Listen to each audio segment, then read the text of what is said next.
Right. A very good afternoon to all the attendees. Thank you for joining today's webinar organized by UiTM Perlis at Malaysia Airlines and also Annual Publishing. Before we start, we would like to share some videos from Malaysia Airlines.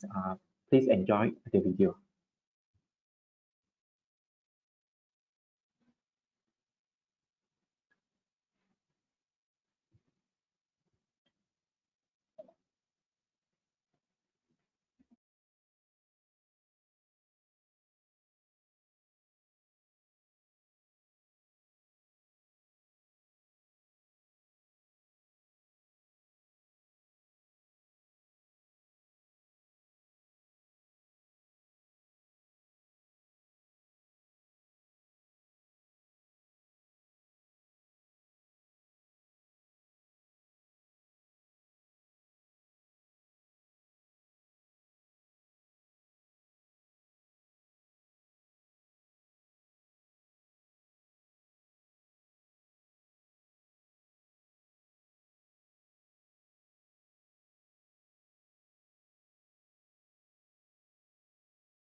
Every journey is a new story unfolding, and we each have our own to follow.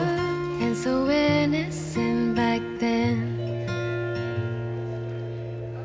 chasing dreams, I feel it in my For me, I wanted the same thing when I first started. every moment, getting better day by And the day. answer won't be found in rulebooks or pamphlets. Feeling so but rather where we come from, our customs, customs, heritage, and traditions, the paths we choose, and the choices we make.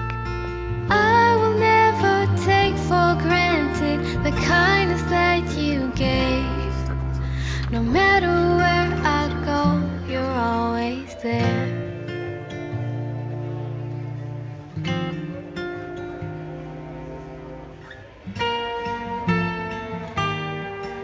People may not remember what you have done, but they will remember how you made them feel.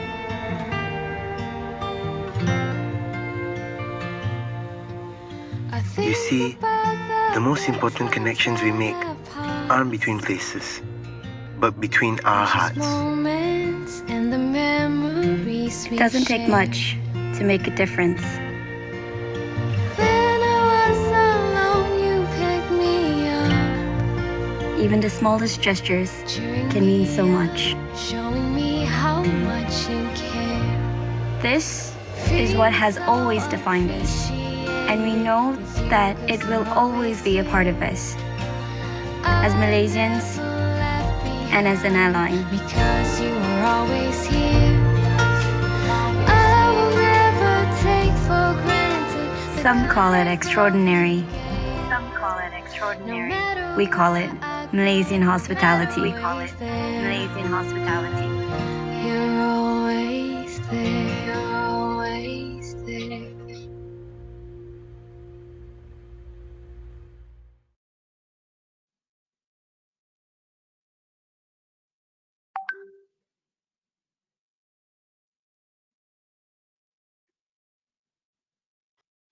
Tuan-tuan, puan-puan dan para peserta yang dihormati, UiTM Perlis dan rakan perkongsian dan kerjasama Malaysia Airlines serta Emerald Publishing mengucapkan selamat datang ke online forum pemulihan pelancongan dan hala tuju syarikat penerbangan nasional pada masa pergolakan.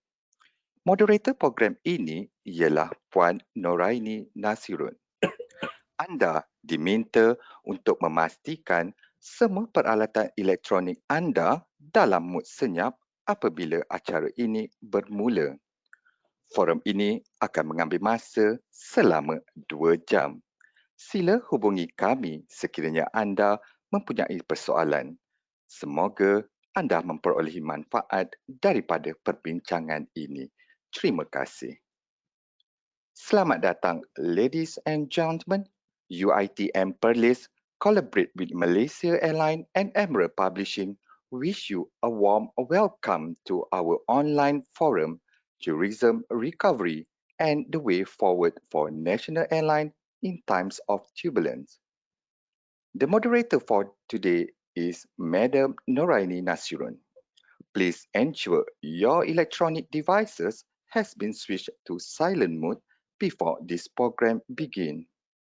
This forum will take 2 hours. Call us if you have any question. Meanwhile, sit back, relax, and enjoy our discussion. Thank you.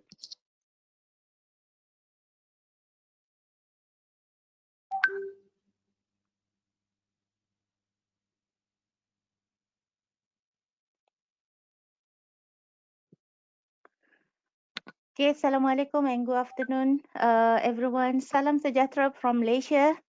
On behalf of the organizing committee, we would like to welcome all participants who are students, lecturers, researchers, practitioners, and local as well as international supporting partners to our online forum entitled Tourism Recovery and the Way Forward of Nation Airline in Time of Turbulence.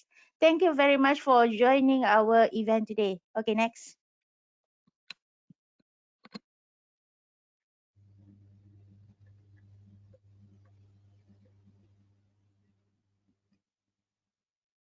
Next slide, please.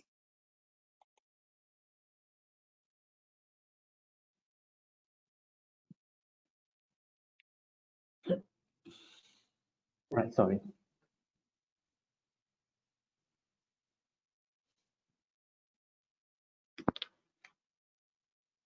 Are you able to see the next slide?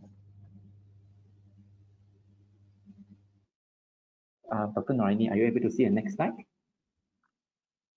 Yes, yes. Oh, okay. Okay, this is the reminder to all of the participants. The forum begins at 2 p.m. and will end by 4 p.m. The whole forum is moderated by Dr. Noraini, which is me. The event is organized by University Technology Mara Perlis branch, supported by Malaysian Airlines and Emerald Publishing.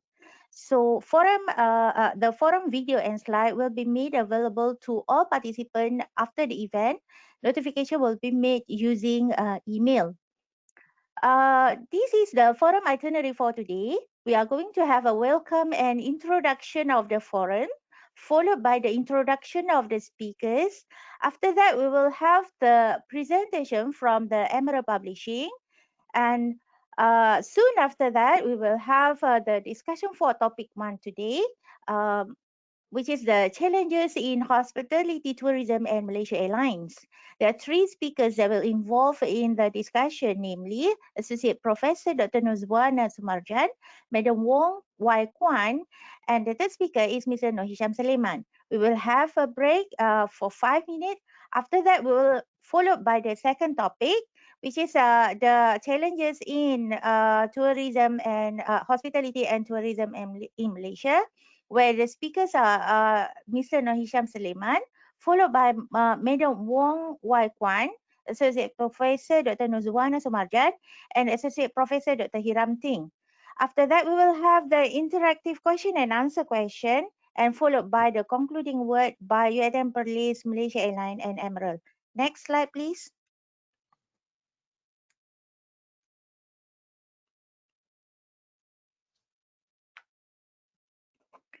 Okay, these are the organizing committee for the forum, namely me, myself, Associate Professor Dr. Saiful Anwar Khalid, Mr. Wan Muhammad Yasir Wan Muhammad Abduh, Mr. Wan Muhammad Yasir Muhammad Abduh, Dr. Nur Hisyam Bulot, Dr. Syafiq Syahrudin, Dr. Atifah Najwani Syahidan, Mr. Zainul Syari, Madam Syazwaniyah, Mr. Muhammad Nizam Muhammad Noor, Mr. Muhammad Fazli Muhammad Razali, and Madam Karunisa Muhammad Noor. And our technical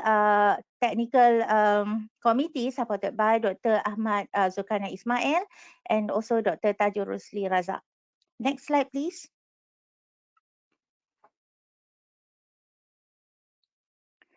This is the acknowledgement for our supporting partners. We would like to express our gratitude to our partners for today. From Macau University of Science and Technology China, Research Synergy Foundation Indonesia, UPN Veteran Jakarta, Universitas Sarjana Wiyata Taman Siswa, the Islamia University of Jabalpur, Pakistan, and also Fakulti Pengurusan Hotel dan Pelancongan UiTM Pulau Pinang. Next.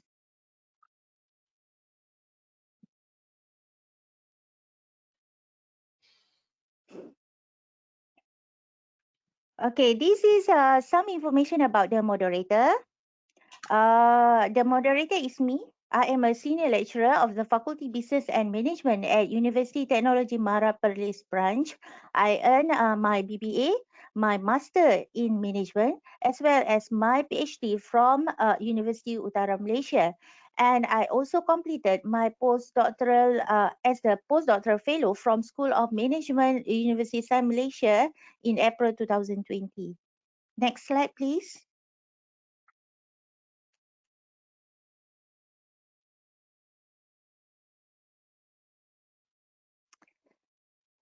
This is our speaker for today, Associate Professor Dr. Norzuwana Sumarjan. Dr. Norzuwana Sumarjan is an Associate Professor at the Faculty of Hotel and Tourism Management, University Technology Mara UiTM Puncak Alam. She obtained her Diploma in Food Service Management from UiTM before pursuing her Bachelor in Hotel and Restaurant Management in Middlesex University, UK. She then advanced to her Master in Education at University Technology Malaysia and completed her PhD in Hospitality Management from Iowa State University, USA. Dr. Norzuwana is currently the Deputy Dean of Academic Affairs. She has vast experience as Program Advisor, External Examiner for several private and public universities offering hospitality program. Apart from that, she also involved with Malaysian Qualification Agency as a panel in evaluating hospitality program. Her research interests include hospitality management, hospitality education, quality management, and aging population with a focus on qualitative approach. Next slide, please.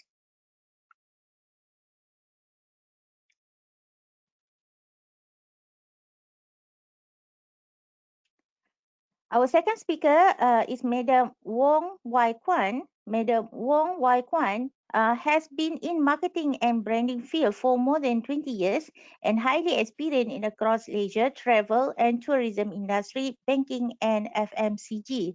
Skillful in budgeting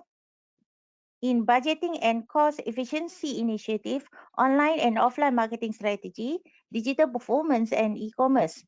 As the global head of marketing of Malaysia Airlines, Madam Kuan responsible for strategic branding and global marketing in promoting and strengthening the positioning of Malaysia Airlines, establish alliances and strategic partnership, accountable for overall digital communication and revenue performance, not to mention content management of own asset and paid media. She is passionate in coaching and mentoring work or home front and extremely enthusiastic about knowledge transfer, experience sharing, provide on-job training and guidance to the team. At home, she is a mother of two beautiful sons and particularly passionate in parenting in a special need teen now, which allow her to journey unique experience on a day-to-day basis. Next slide, please.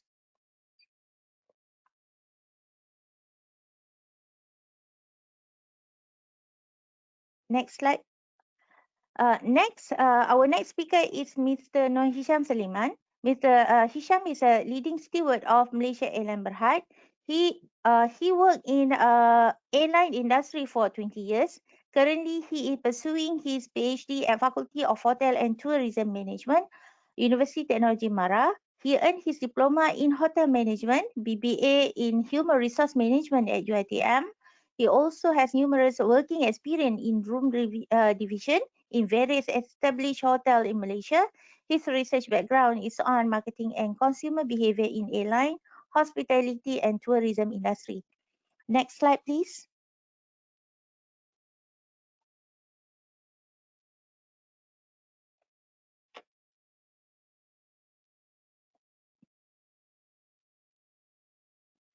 Our last speaker is Associate Professor Dr. Hiram Ting.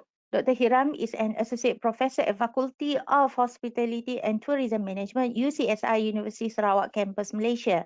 He is currently serving as the Emerald Ambassador for East Asia region. He is, among others, Adjunct Associate Professor at Ming Chuan University, Scientific Board Member at Research Synergy Foundation Indonesia, Associate Member at Griffith University, Australia, Chairman of Sarawak Research Society, Vice President of MAG Scholar Asia, Professor Chair at Polytechnic University of the Philippines, and the leader of Southeast Asia Research Academy or SAERA. He has guest edited 8 journals published by Emerald. He has published about 100 papers in journals, indexed in Scopus and or WOS, such as European Journal of Marketing Tourism Management, Internet Research, and Journal of Retailing and Consumer Services. He is also the Managing Director of Asian Journal of Business Research, Scopus Index, and the editor-in-chief for 3 journals, including Journal of Responsible Tourism Management, which aim to bridge knowledge to practice through research and collaboration so as to bring a real impact on the society. Next slide, please.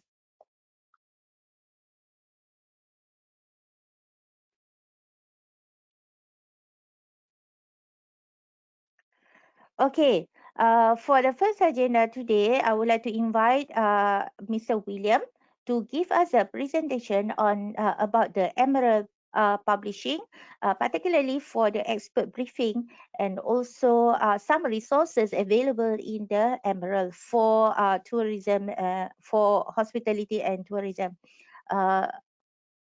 Over to you, William. Right, a very good afternoon. Thank you, Dr. Noraini, for the wonderful introductions to all the speakers, and I welcome again to all the attendees. Thank you for joining these sessions here. Now, my first presentation will be on the Emerald publishing. Okay, right. Right. Not going to talk on the Emerald itself for the 5 minutes time. We're actually sharing with you what is expert briefings and what does this actually means for the students, specifically for COVID-19 and also tourism that actually relates to our webinar theme for today. Right, expert briefing is actually powered by Oxford Analytica. It's actually it's our Emerald teaching resources. You can find the links over right here. We're going to share these PowerPoint presentation slides to the students after the webinar, yeah. And you can see from here the contents or the themes that actually related are on the hot topics of today's example, climate change, COVID-19 pandemic, cybersecurity, forthcoming elections, global economy, human capital, so and so. So it's a teaching faculty resources that actually have relevancy and also focus on the teaching and classroom environment.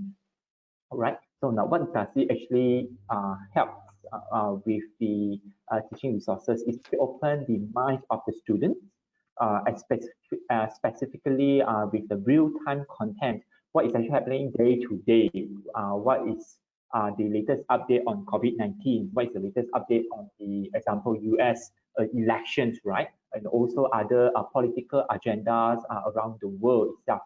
So, and also expert briefing is the trusted and evidence-based sources. The briefings by expert briefings is actually peer-reviewed. It's a trusted sources for you and your students to rely on. And the most important one, one of the most important one would be essentially prepare students for the real world with the world knowledge that can help them serve through their studies and also to their new career itself. What I like best about Excel briefing is that we actually recently launched these resources, which is called illustrative questions for seminar, discussion, and essays. If you're one of the researchers or lecturers, teaching faculty members right now, so this actually have embarked, embedded, not embarked, have embedded the bigger goals questions. Example, as social and economic aftermath of the COVID-19 pandemic put the 2030 United Nations Sustainable Development Goals decidedly beyond our reach, because by right, it has already been a very big challenge to reach the goal. But how COVID-19 has actually even delayed that further. So this is a summary and a link to it where it supports to SDG 1 and SDG 5. You can actually read more about this over the link here. Specifically for today's tips, I actually share some analytical view that I hope to actually provide the awareness to the audience here today. A very general consumptions that actually may benefits, right, would be, this is a good example, risk and opportunity. This week itself, they are releasing the 2021. So this is the one that has been published in 14th early of this year itself. Is what I call a graphical analytics under the Excel briefings. To keep all these things updated, please go to emerald.com, just subscribe into that, and you're going to get an email, daily emails, updates on what is day-to-day news, political events, macroeconomy information that's happening, day by day itself, right? So this is the challenge that faced in the regions, particularly in South and Southeast Asia, involve the domestic politics, bilateral ties, and also multilateral dynamics as well. So in the early January 14, 2020, so Malaysia talking about the transitions on the prime ministerial positions from Dr. Mahathir to his successors. So this is actually one of the risks and also one opportunity highlighted over there. How about tourism? I hope you can see it. So this is very interesting. When coronavirus pandemic, when the outbreak was actually happened in end of last year itself. So early of the year, many news has been coming out, and this actually shows what are the impact at the early of the year itself. So coronavirus will actually hit tourism-driven economic growth. We all know about this, but what are the figures? What are the factual that support this? So we can actually see these are the sums that actually supporting that. Number of Chinese tourists traveling overseas from year-to-year basis. You can see from 2000, another 10 years, 2012, 2014, 16, 2018, and so. So how many million of tourists, how many billion of dollars that actually spent over there, and by the country-wise from Chinese tourists of percentage. So this actually gives a very good overview of before COVID-19 hit us. So this is the tourism economy. So when it more and more coming into that, so that was in February. Also in February itself, where we talk about some news on East Asia politics from the effect of Wuhan coronavirus outbreak. So what is the effect that actually affecting our region here from the Hubei province? 82% of cases have occurred in this province. Spread elsewhere is still limited at the early of the year itself. But what happens in Hong Kong, Taiwan, Japan, South Korea, and also North Korea? These informations, the link is over here. For those actually interested to read more, click on this link. It will bring you to these articles. And in East Asia, COVID-19 success will be very hard to actually replicate. What is this all about? It's talking about the success management. Example, in South Korea itself, how do they have the actions in and also precise planning to control the pandemic itself. What happens in Japan, Taiwan, and so and so. So those are actually in the early year, and you can see more and more Caribbean countries. What is actually impacting exposure to epidemic, accessing to healthcare, to some of the nature disasters and things like that, right? I would like to actually bring you more to the recent one. So these are in the middle of the year. South Europe tourism is unlikely to recover soon, and why? So if it shows you between 2020 and 2019, the data in comparisons for the tourist arrival itself, I think they pick up a few countries. Yes, over here, they pick up Portugal, Spain, and Italy as the comparative. And what are the total COVID-19 in this year that is impacting them? I wanted to bring all the audience to more recent ones. Example, GDP. So what's going to happen on tourism, not just about tourists, but GDP, economic growth, all is actually interrelated. So with the tourism impacted, GDP of countries is going to affected as well. So this actually gives some overview of tourist contributions to GDP in 2019. Who are they, and what are the countries actually affected, and what are the impacts of it? And the most recent in November, and also the other one which is in December, many middle income states, including regions, countries in our region, Malaysia, Indonesia, right? You can see that is here. Here we are, East Asia. So East Asia, which is one of here that actually impacted into that. And how can we, I mean, what are we facing? So we're going to face a very big challenge ahead of us, and recovery is still, still very early stage. I wouldn't say underway. Many action plan has been put in place by the governments, but it's still very early phase to actually recover from all these things.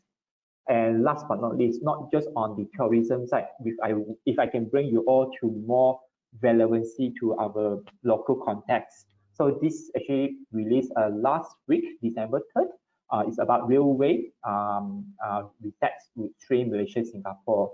So if you have been following this, you know about the high speed rail HSR project that Malaysia proposed with the Singapore together to actually build the high speed rail project that covers from KL to Kuala Lumpur to Singapore.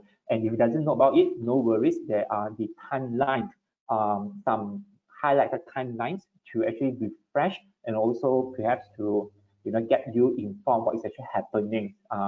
When this project was coming into the idea, what was actually happening in the event during this course itself, and what is the latest updates on this.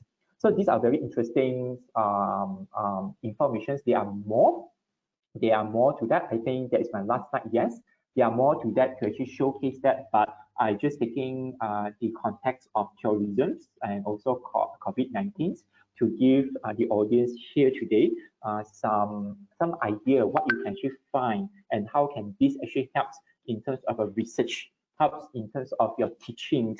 How do you educate the students? How do you, if your students, how do you want to be updated with the correct information, with the information provided by the professors of the day and the policymakers of the day? So these are the peer-reviewed and trusted sources that can be used for research, and this also can be used as citation and reference in your manuscript and also in your research paper as well. So basically, that's it. That's my short sharing. I hope everyone interested to get more on this. If you have any other questions, please ask the questions, and we will hope to address that with you. Back to you, Dr. Noraini. Thank you.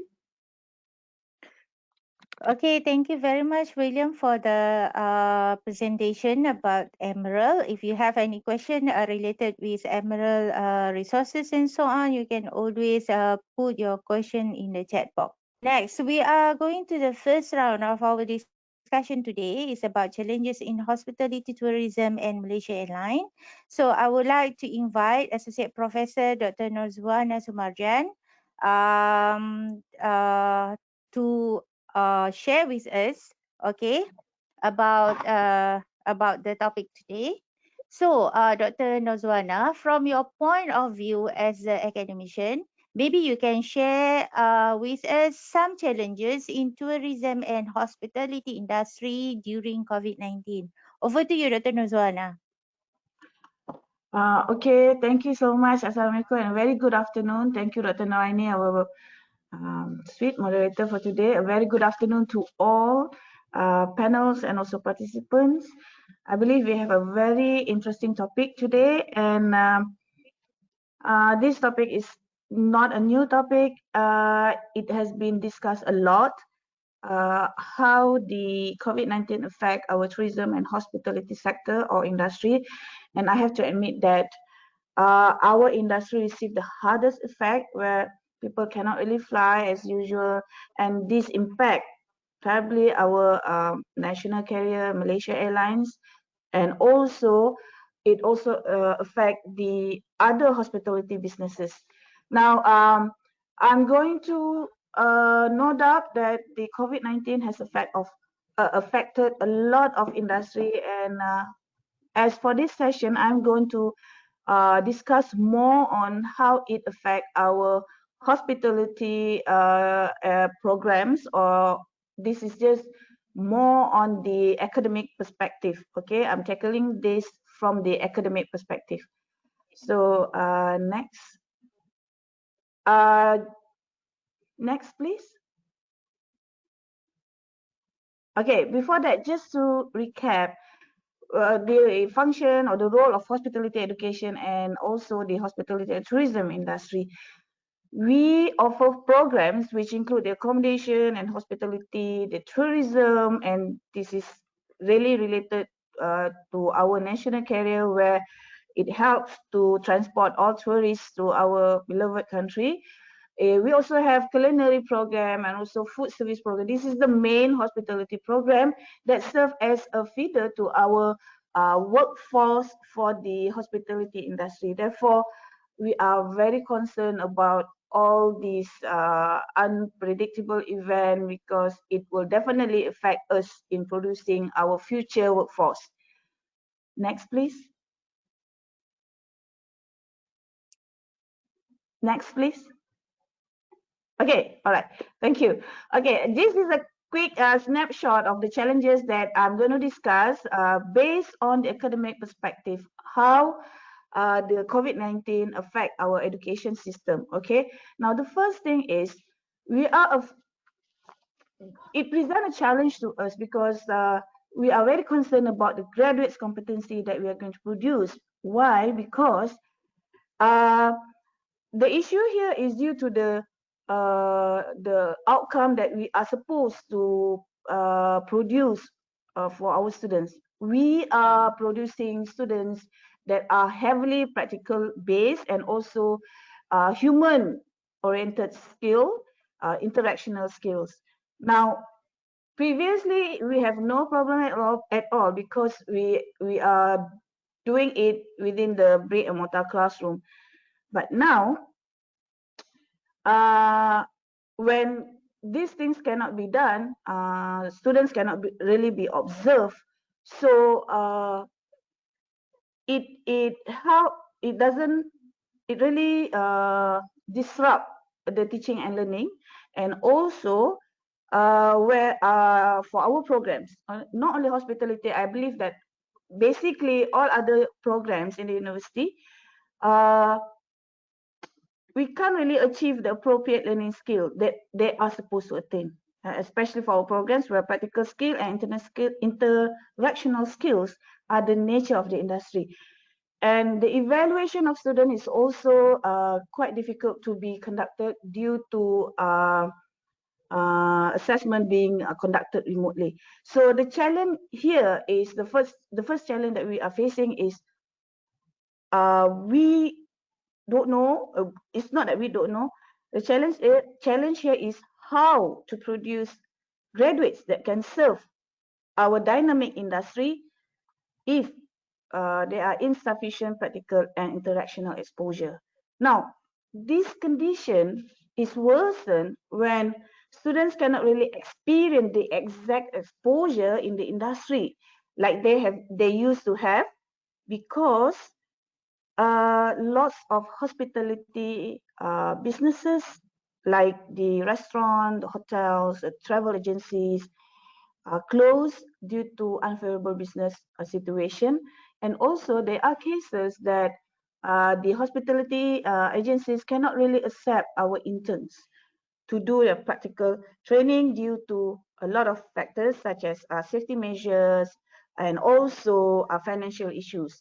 Now, these further elevate the challenges in providing our students appropriate and sufficient training to students. Okay. Additionally, the changes in teaching and learning landscape, where most teaching and learning are conducted via open and distance learning or via online, had led to other challenges. Okay, due to the sudden transition to ODL, open and distance learning, the adaptation process to technology is very stressful. Now, this is not only to students, but it's also to the educators as well, right? So this stress affects people's anxiety and also mental health. See, additionally, when the infrastructure support are not so strong, this increase student frustration and also fear. And because of that, mostly classes conducted via ODL require strong or good connection. So this present challenges to students in terms of costs of internet and data plan and also location. I believe we've read a lot in the news, in the media, where some of the students have to climb a tree or climb a hill to get a very good spot for internet access. It's no surprise to see numbers of students drop out. Yeah, students and parents also are worried of the future of hospitality education. Okay, will there be any career advancement in this area? Okay, and this definitely reduce the number of our enrollment. Okay, various research has been conducted to explore the challenges of students and also educators in handling this COVID-19, and these are all the facts that we have obtained through research. Okay, these are the real challenges that are happening in our education system. Okay, next. Next. Next. Okay. Trying to churn what Mr. William has provided us during the briefing session just now. I believe the statistic, I believe the tourism industry will recover, but of course it's not that soon, right? So yes, COVID-19 presents turbulence in our education system, but looking at the positive side, we learn a lot of things, okay? And we have to be more adaptive to situation. Well, the ODL, the open and distance learning, or the online learning, actually has long been introduced in Malaysia, but unfortunately, it was mainly accepted by the distance learning program. So with this COVID-19, people have no option. We have to use technology. We have to use online approach to ensure the teaching and learning can be continuously conducted. So we believe that this COVID-19 provides us a platform or is the catalyst for us to be less dependent on traditional classroom and to change our paradigm towards online learning. Yeah, and with that, we will be more innovative to ensure that the teaching and learning process can be done, okay, interactively. We have to be more flexible in our curriculum and teaching approach. And also, surprisingly, we receive a lot of feedback and surprise response from our students, because they're starting to use their creative thinking and problem solving, because we are all under pressure. When we are under pressure, we come up with wonderful solutions. And I believe that with that also, we are more agile towards the education system, are more agile, we are more flexible and responsive to situation. And one good thing is this situation also train our students to be more responsible. We have more student-centered learning. The students are more responsible of their own learning, yeah, because they have to survive. Everybody need to survive. And I believe this is some of the blessing in disguise of this COVID-19. We are more aware and we develop more potentials that we have never known before. Okay, so I believe that are some of the insights from the academic perspective. The challenge is actually the same. I believe MAS also have their own training center. So the challenge is how MAS also need to produce staff. Okay, everybody is like demotivated. So these are the things that we need to see how we want to improve in the future lah. Dr. Noraini?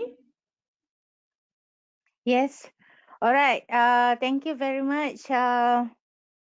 Thank you very much, Dr. Norzuwana. For I think our student really can pick up lots of information from actually it's sort of the advice also from Dr. Norzuwana.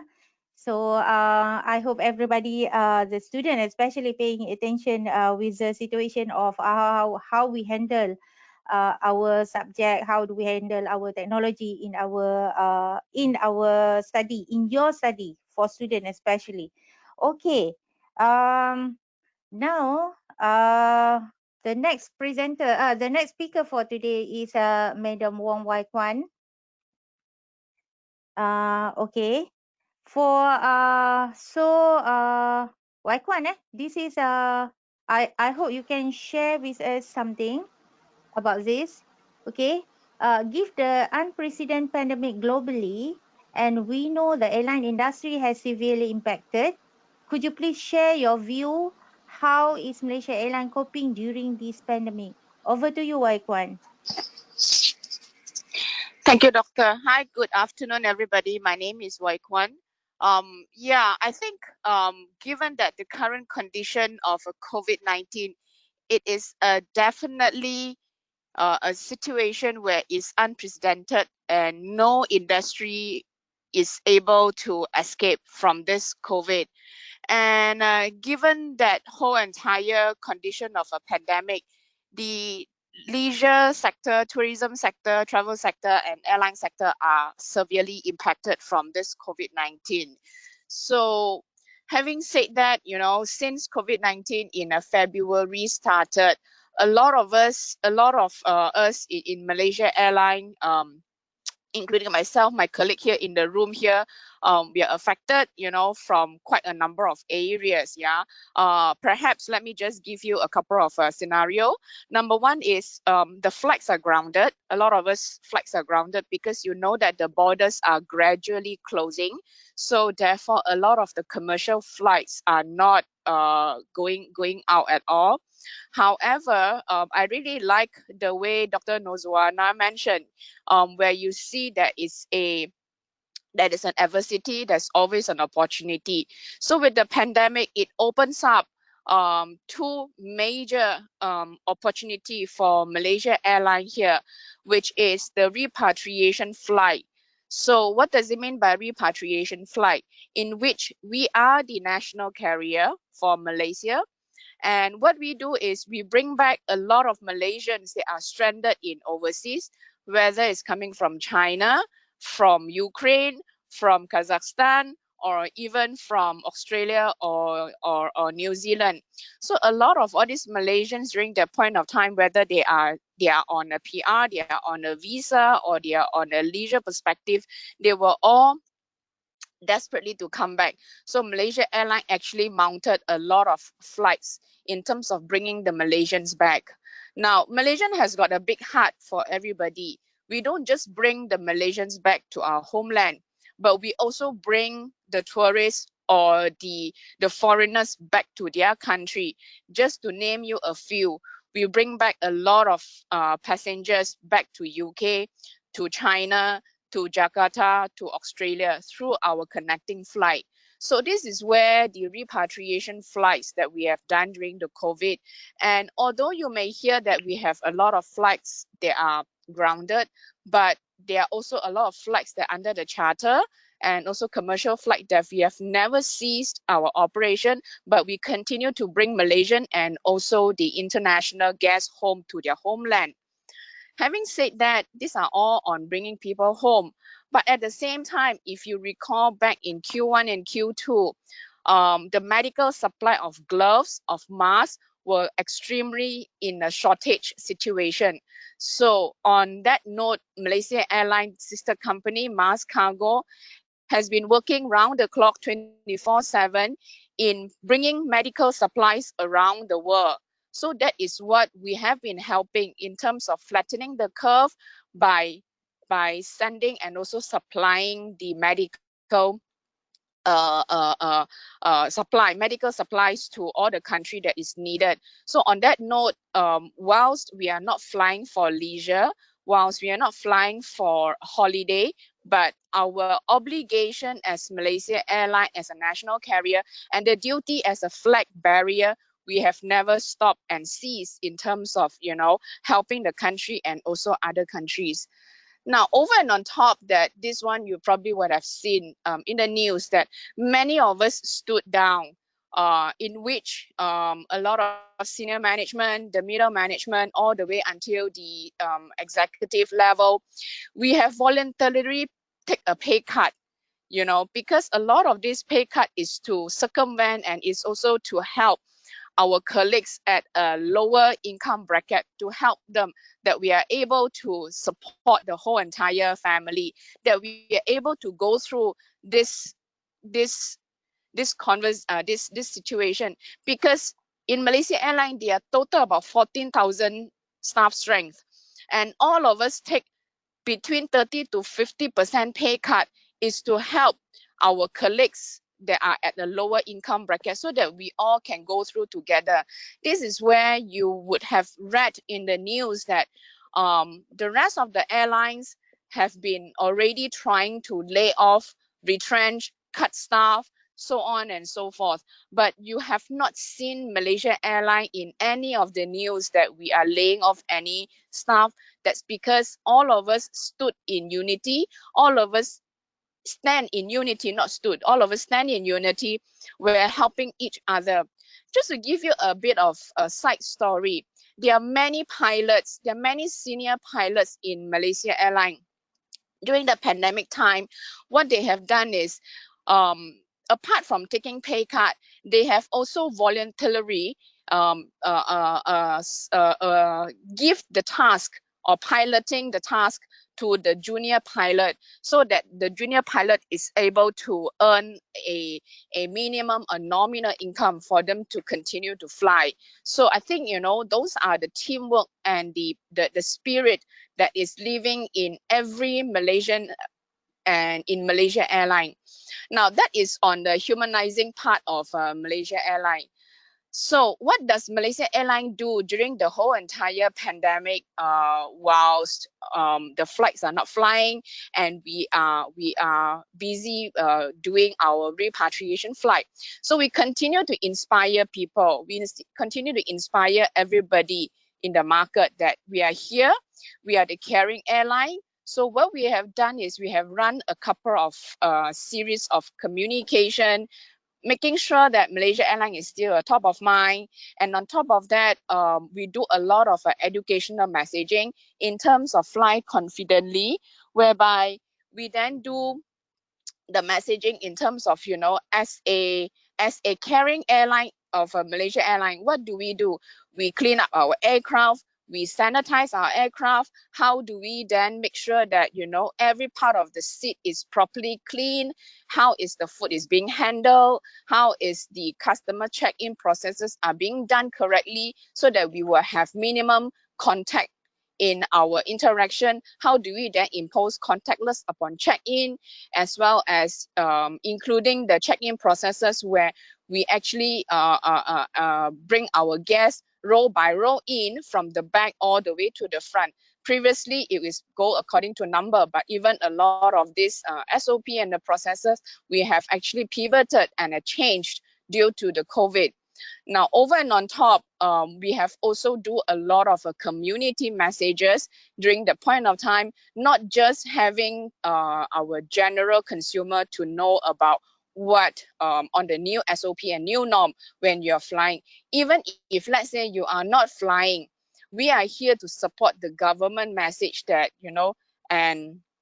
and sit at home if you don't have any essential travel, and stay at home, and don't the hashtag that the government used for duduk rumah. So that's what we did quite a fair bit on that communication series. Over and on top, constant reminder from our social media platform, reminding our general public that make sure you wash your hands, 1 meter social distancing, as well as put on your mask whenever you are out. So those are the community message that we are doing when we are not flying. So on that note, perhaps some of you may have seen, may have heard, those are the messaging that we were doing since March 2020 this year until today. As time passed by, the fear may have reduced slightly, and you and I and all of us are getting to be climatized to COVID and also new normalcy. So Malaysia Airlines continue to drive inspirational stories whereby we still inspire to fly. You may dream today and you can fly tomorrow. So on that note, we also run a series of communication that inspiring people to fly in the near future. So I think overall, Malaysia Airlines during this COVID, we are at the stage of survival, all right, to be honest, that all of us are doing what we could, including everybody from the pilot to the CEO to even myself here, working very hard to strive for success for Malaysia Airlines, because we truly believe that the national carrier or the flag barrier here will have to stand for everybody in Malaysia, because we are the national carrier.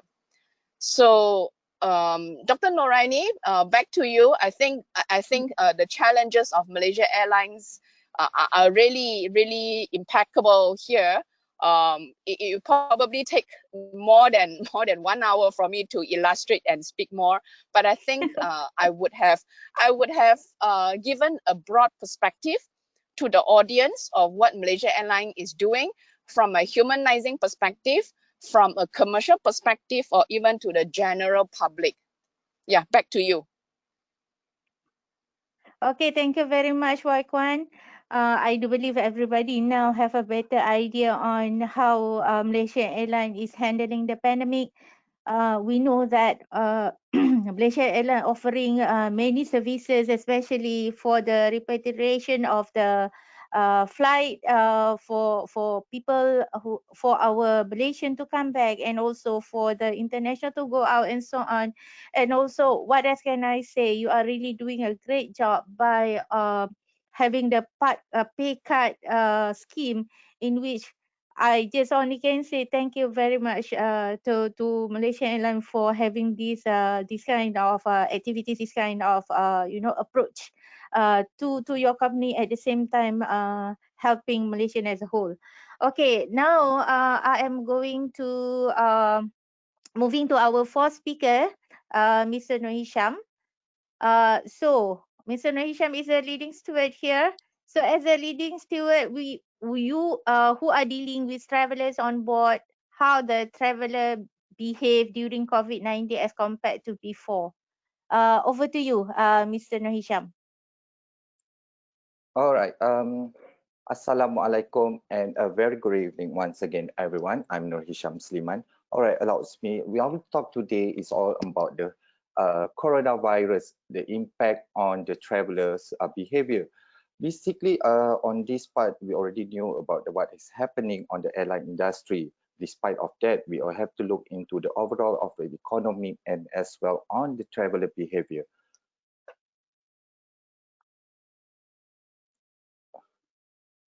All right.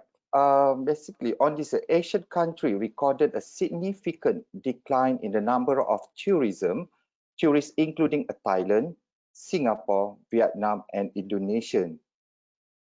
The spread of COVID-19 virus, which prompted a country to impose a ban on international travel, was cited as a cause of a severe decline. We can see that in Malaysia itself, it's recorded for the first quarter 2020, it decreasing by 36.8% compared to the last year. All right, before we go further here, I would like to talk to discuss a little bit about what is the purpose of the traveler and also what is type of the traveler. We have to understand on this situation. For the airline, we have to know who is our market target, who is our segmentation. With this happened for coronavirus in impact pandemic, this changed a lot of the character of the consumer behavior. Despite of that, we have to understand most of the reason for the traveler is the travel for business travel, leisure travel, and visit friends and relatives. At this situation, we can see this has been impact a lot of them. For instance, for the business travel, they are not unable to do a dealing of the business visit. For the leisure, I believe this is about time they couldn't travel where for them to are relaxing. And the worst part is for them, for those split or separated with the family, for them to visit friends or relatives. This is the one of the reason of their travel. About that also, we have to understand that most of the time, the traveler that travel on board, on airlines, most of them are from the nature lover, which is they love to travel whereby going to somewhere in terms of nature explorer. Let's travel with the groupie, backpackers, lone wolf, a budget traveler, and also a luxury traveler. With these all criteria, or where can I say, on the purpose and the type of traveler is significantly to show that the reason of the traveler then and how they can behave or react on the pandemic COVID-19. All right, currently what I can say that at these situations, most of the new traveler behavior has been changed from the reason of their travel has been changed and the impact to them in terms of what they wanted now. At this situation and the COVID-19 happened pandemic is not only it's a new for us, but for the airline industry, this is like another disaster happens once another. Like before when we have a September 11 or happened on that time, the travel behavior is changed dramatically. The same goes on now currently with the COVID-19. The behavior can be said from my observation and study, it shows that they are change and the demand are differently now. All right, so what they need actually, the traveler, what they need now is about the information. All right, so in that, before we move further on the information, what I can say now, the government and also the industry player has been trying to put on the travel bubble to take off in order to kick or start the airline recovery. Travel bubble can only help a kick start for airline process, whereby we are traveling from the green zone to the green zone. However it is, how sure and how the mainstream will be looked and how it can help the industry itself. But the good thing, airline has took a lead on this process by looking their own partner with the hotel and destination to launch their own private bubble destination. All right, most airlines reduce or cancel their flight due to low demand and international border closed. Hotel and tourism accommodation were forced to temporarily permanently close due to plug-in occupancy rate or government restrictions.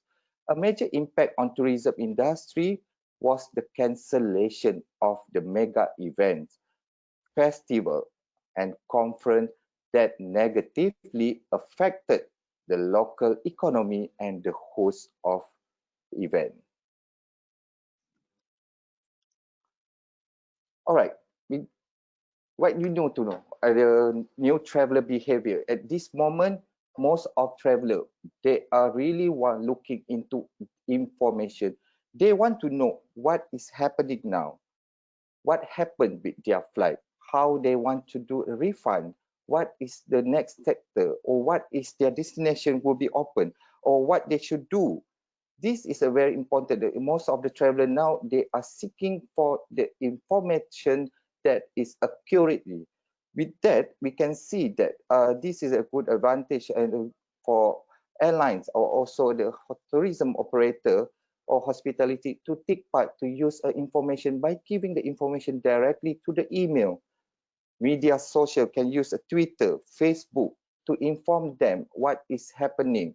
Not only despite the information about the community itself, but we want to know is all the other information from the other country. This is the most important, whereby the information would be good if everything would put in one center, or we call it one-stop center, whereby I can go into a website for the airline, whereby I can get no more information about what is happening on the other country or the destination that I plan to visit.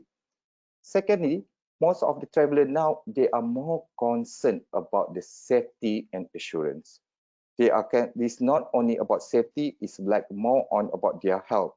They are keep reminding how safe I am and how should I can be prevented from affected from the coronavirus when I travel abroad.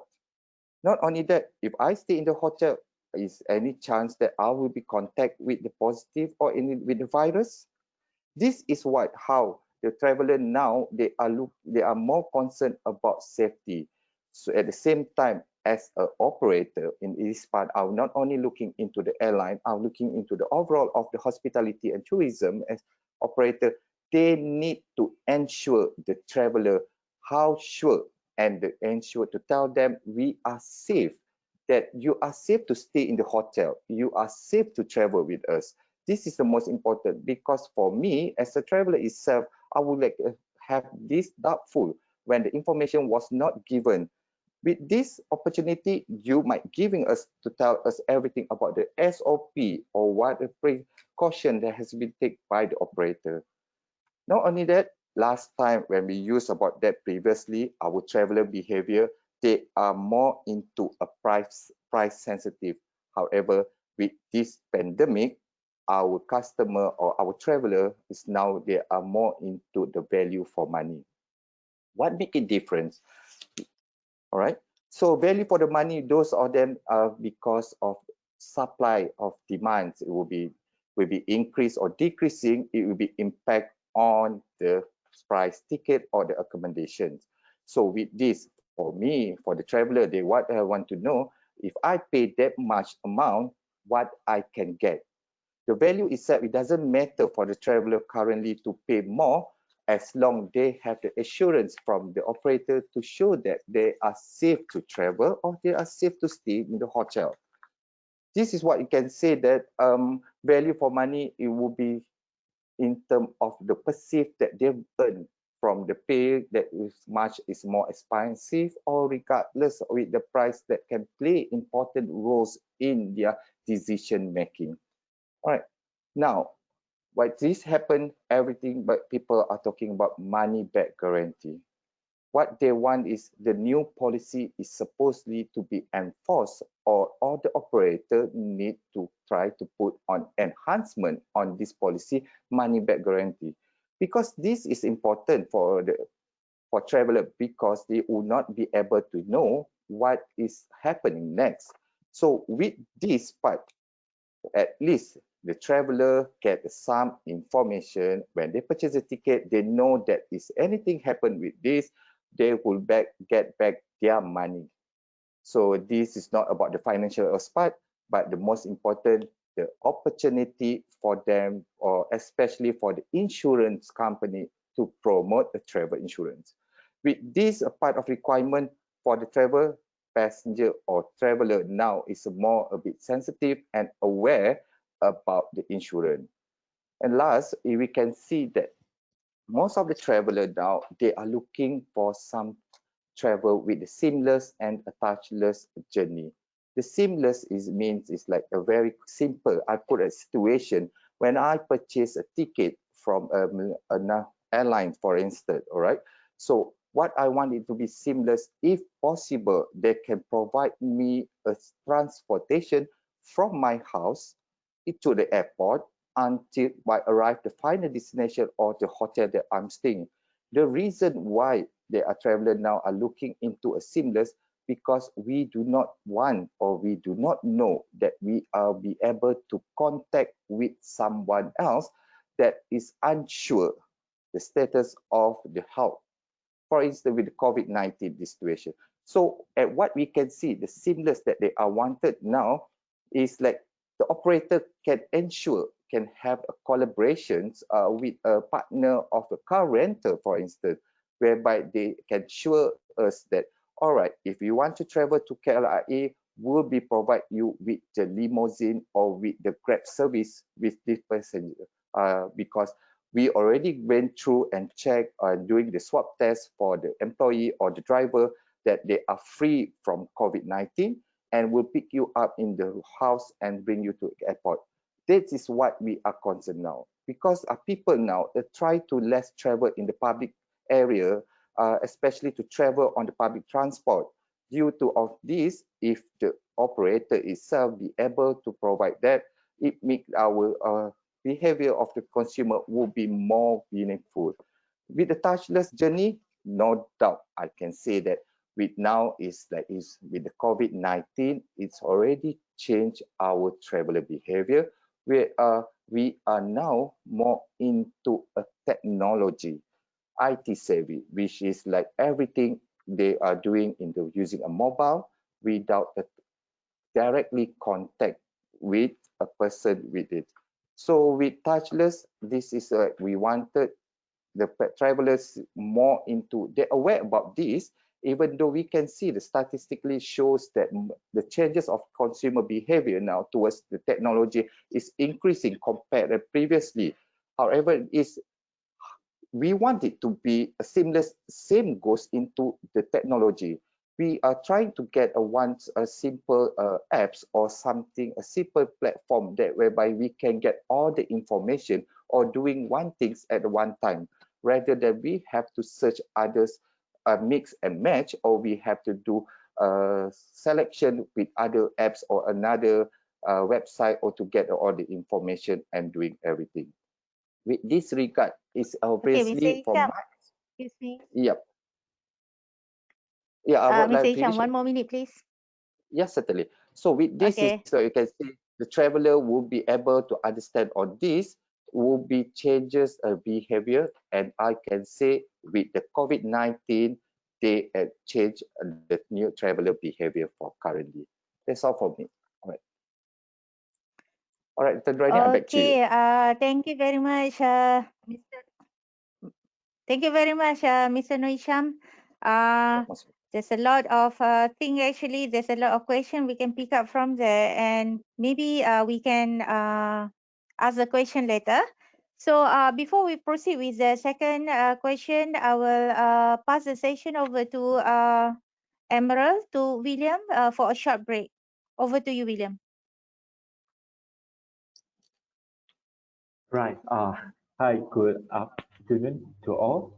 Now it's a break time. You guys can go for coffee break or toilet break. While during this break time, in 5 minutes, I'm going to play a video from the Malaysia Airlines. Please enjoy.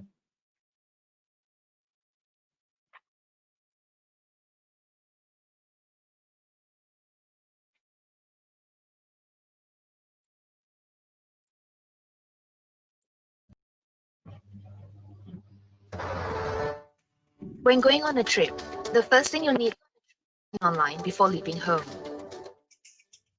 Remember to pack your hand sanitizer, passport, and face masks.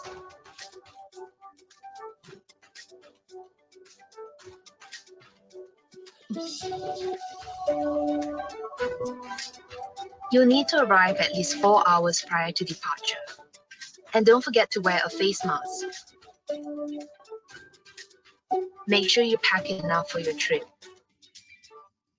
Next, Walk through thermal scanners to get your temperature checked.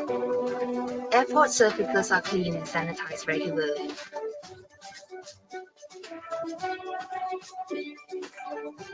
Follow the instructions and print your baggage tag. Head to the baggage drop-off counter to verify your passport and drop your baggage.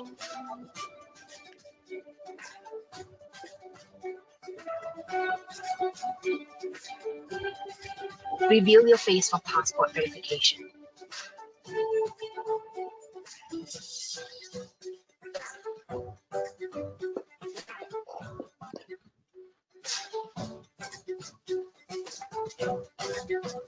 Reveal your face to the camera at immigration. There will be no body contact during screening, just the use of handheld screening devices. Face masks must always be worn in the Golden Lounge. Get your temperature checked. Scan the QR code for contactless registration. Sanitize your hands.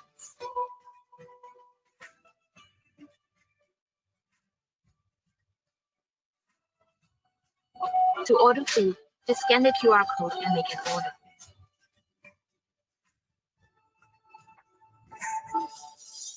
For drinks, head to the beverage counter to make an order. Collect your meal when it's ready. For reading material, sign into the Wi-Fi and you may download the Going Places magazine and the Temptations duty-free catalog, as no physical reading material will be made available. Social distancing will also be maintained in the Golden Lounge. Do arrive at least 1 hour prior to departure at the boarding gate. Go through security screening. Present your documents for verification and get your temperature checked before entering.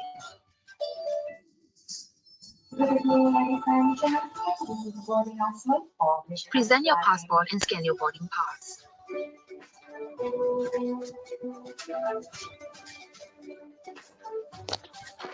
Cabin crew are dressed in safety gear and ready to serve you. In-flight magazines have been removed for safety reasons. For your safety, our aircraft are installed with HEPA filters, which trap 99.97% of dust particles, airborne viruses, and bacteria. Do wear your mask at all times during the flight, except when you need to eat or drink. Meals are pre-packed for easy and hygienic consumption. The lavatories are periodically cleaned.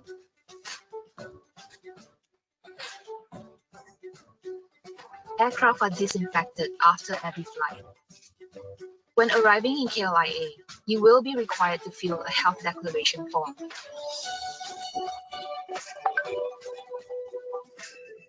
Sanitize your hands upon disembarking. Walk through thermal scanners to check your temperature. Then reveal your face for passport verification.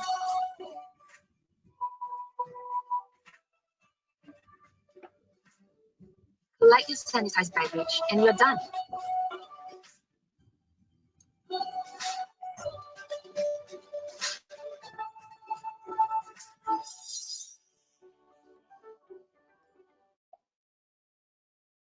Fly Malaysia. I hope you all enjoy that. And we do have a second video. Please hold on.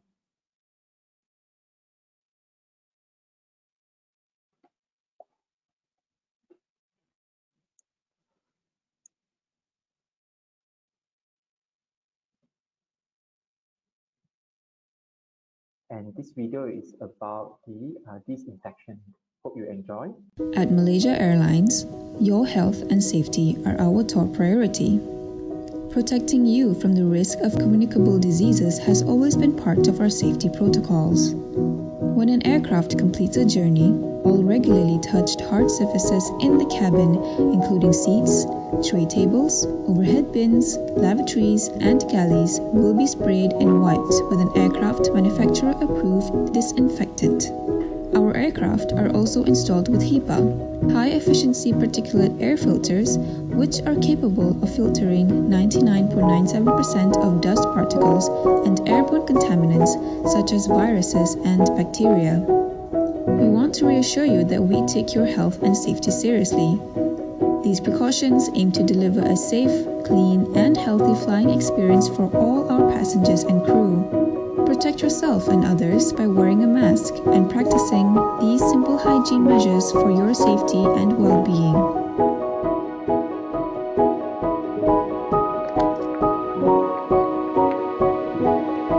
Thank you for choosing to fly with Malaysia Airlines.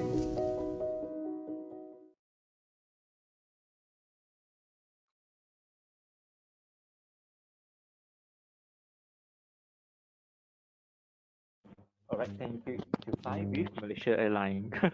And with that, I pass the floor back to our moderator, Dr. Noraini.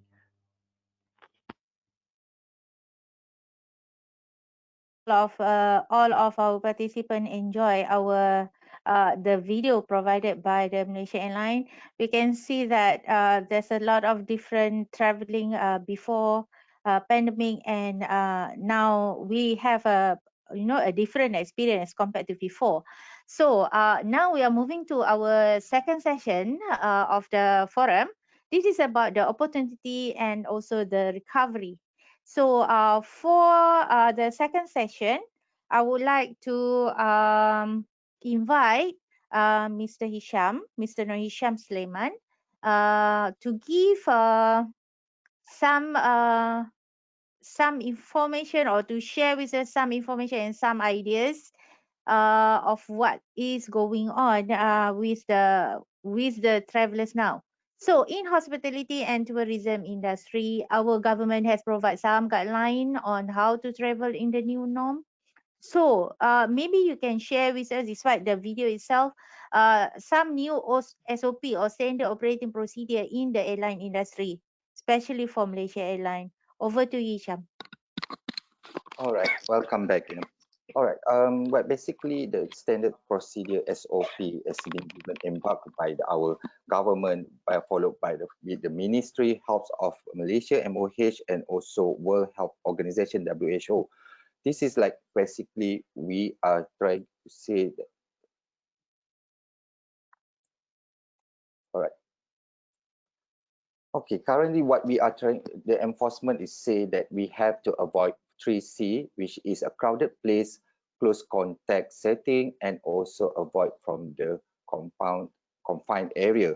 We also how we want to enforce this, but we are recommended to use of. All right, we are recommended to follow the procedure of the USOP, which is like we have to follow 3W, which is a wash hand with soap, wear mask, and then is worn from a physical distancing. All right, and for this also we have to understand that for those travelers who are sick or not fit to travel and not encouraged to travel on this time. All right, in airline industry itself, we can see that with this new normal, we have a lot of new SOP. But the new SOP itself is not only setting up by the government itself, but it's also be bind with the International Civil Aviation Organization and also International Air Transport Association (IATA) and also a Civil Aviation Authority Malaysia (CAAM). With this SOP is not only applicable for the airline, but also to the other operator or aviation operator and also airport operator. All right, this is what we can see. This is a new normal, which is like currently we are ready for boarding. And I can say that Malaysia Airlines, we are ready to receive you as our passenger and to bring you to the journey for your destination. With this is what the normal practice. Basically, we can see the journey for the traveler is a start from the before day of travel until they arrive the airport. This is the basic of, we can say that the journey traveler for the air transport. All right, before the journey, what we can see a touchless, as I said that a new SOP is coming up, everything is new changes, that we are moving into a touchless travel, whereby from the before the day of travel itself, we are moving into the online check-in. When we arrive to the airport itself, there will be also the screening. On this part, I will not touch more because it's everything in the touchless, you can say, or if you're basically using a technology. But the best and the most important to tell you guys that now we are ready to depart and also to receive you as our guests when we already have all the new policy and also new SOP. And this is the most important thing that you have to highlight it. All right. First is about the risk of a sanitized travel. This is how we want to ensure that you, our traveler, are confidently to travel with us. And Malaysia Airlines, basically, we are already embarked with all this procedure and to be applied in currently now. All right, from the online check-in itself, we can see that on the free flight itself, all the traveler have to do it by online. All right, they have to do a self check-in. With that, we can say how they sanitize. Don't worry, we can say that all our check-in counter has been sanitized, and also for the frontliner, they also required to wear a mask to deal with customer, and also they also provide a shield or in other way partition to deal in the counter. In the airport itself, we can see that basically there is a body temperature check or scanner, whereby this from the security part, they will ensure that the traveler are safe and the temperature, the health is good to fit to travel. With the check-in now, we are moving into a self check-in counter, which is the only traveler need to go is to check in into a kiosk and also put the drop bag. With this, we already minimize contact with the traveler and also the people surrounding. How they sanitize? That don't worry about that. I can say that we are always sanitize the screen and wipe for the hygiene purpose to prevent from the pandemic. All right. Then about the security, what happened with the security is nothing much. We do realize that when we bought the airport, we have to do a security check. With that, we can say that on the security, they are frequently sanitized and also descend all the tray that used to scan. And now there is no body touch for the screening. We should use a new technology on the screening. And then during for the boarding area, all right, in the boarding area itself, we can say that when traveler arrive into the boarding area, there is a new protocol that you have to enforce, which is a contactless temperature and security check will be formed before entering.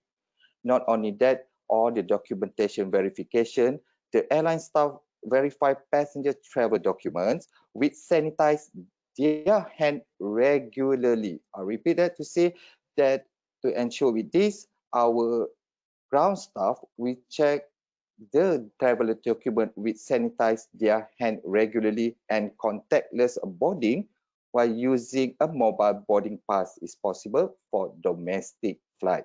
All right, not only that, a social distancing or in the physical distancing, whereby all the airport now is already being marked with the distance to show that how 1 meter distance among each other, and also the boarding time on this time will be done according to the procedure by with a small group of number, and also there will be a priority given to the certain passenger to board the aircraft on that situation.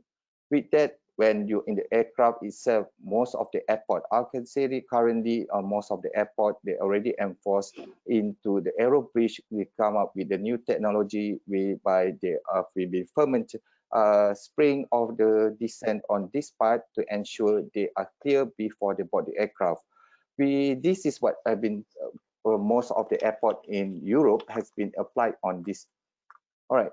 And when they bought an aircraft itself, now I can say the new things, a lot of changes in on board now is about the in-flight experience.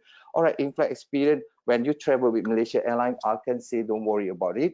We will be safe, feel safe, and we will take care, and we ensure your health is will be taken care as well, because we will be provide you with a hygiene kit. This is the hygiene kit content of the mask, and also we provide all the wipe for you to use throughout the flight. With that also, we another precaution about that, we set some do and don'ts for you in terms of to be awareness about using on board.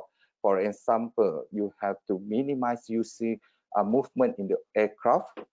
And then about the in-flight service, we can say that in-flight meal now we are moving into a better perspective, which is a most of the traveler now you may pre-book to ensure that your meal is ready, and then the I can say it's something a new norm for this for airline on board itself.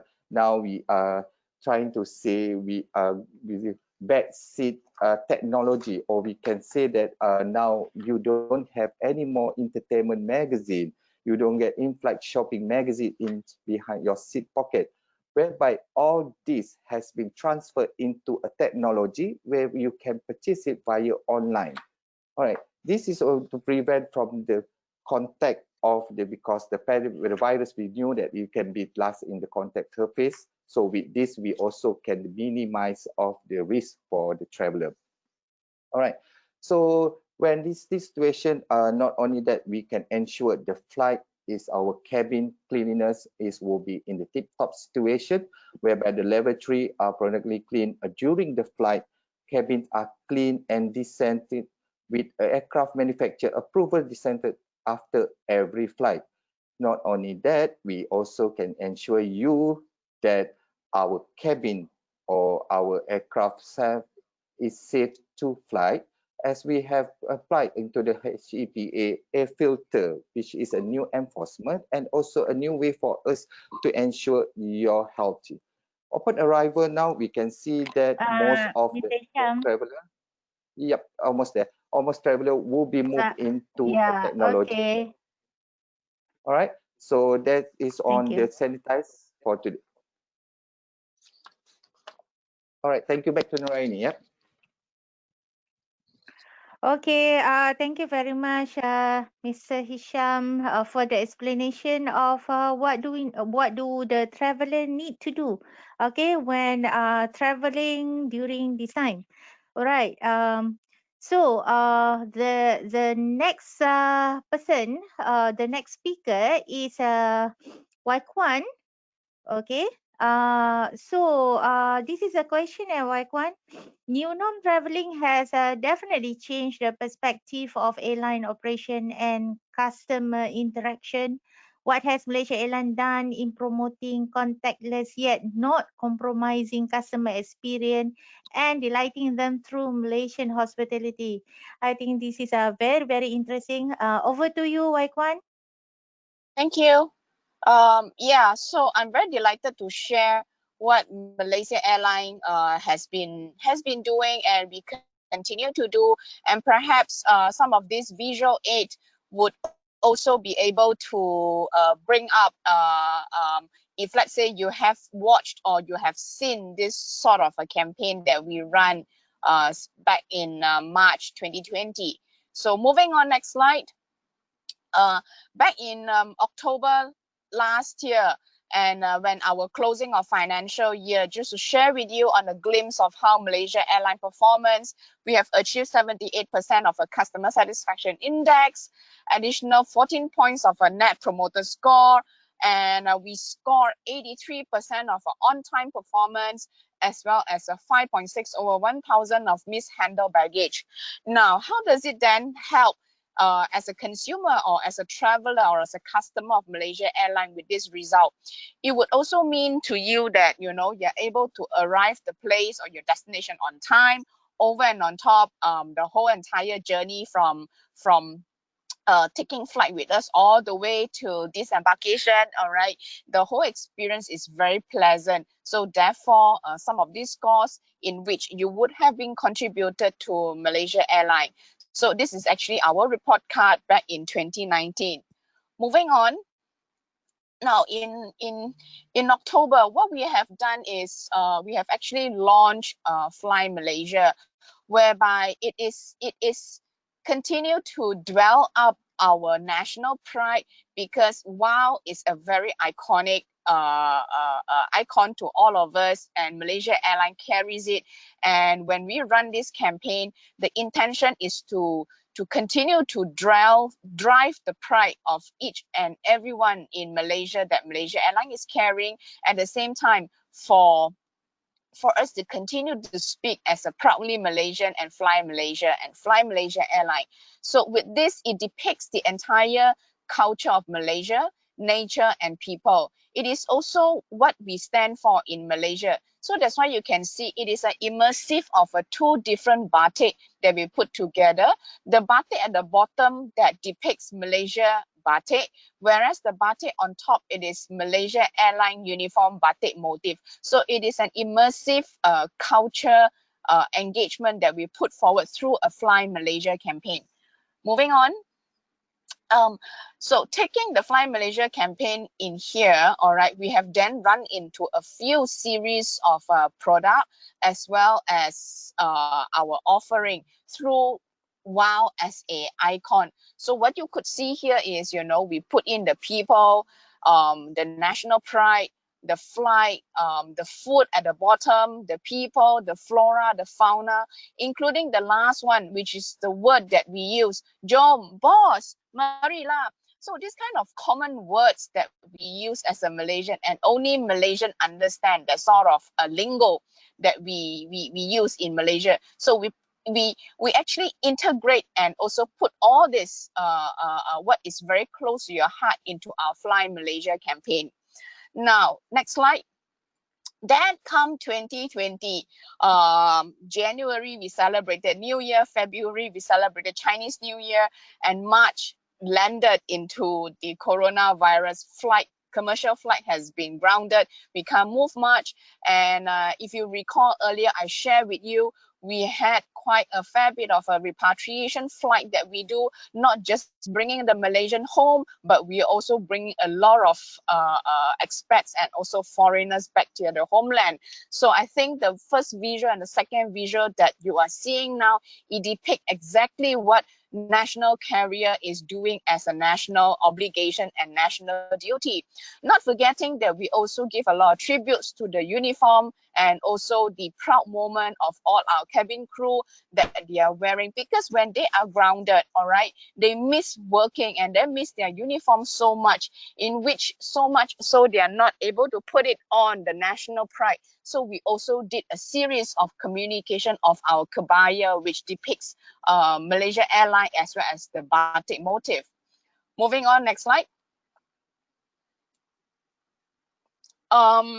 So the brand message that we do, all right, it is also to continue to drive the national pride. So you see, the point where during the pandemic, a lot of people may be living in fear, so on and so forth.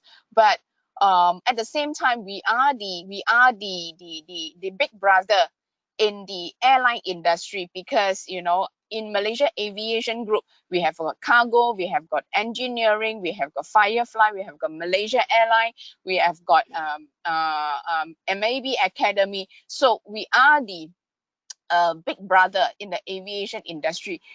We suffer the most, but it doesn't mean we keep quiet. It doesn't mean that we keep silent. You know, the more that the industry is going through a lot of pain, right? The more we are walking out in bravery, in courage to support the industry, to support the tourism industry, to support the leisure. So having said that, we also run a series of communication that, you know, bringing back a lot of all these international aircraft that we put forward with the very unique livery, from what you can see on the top to the bottom right, all right.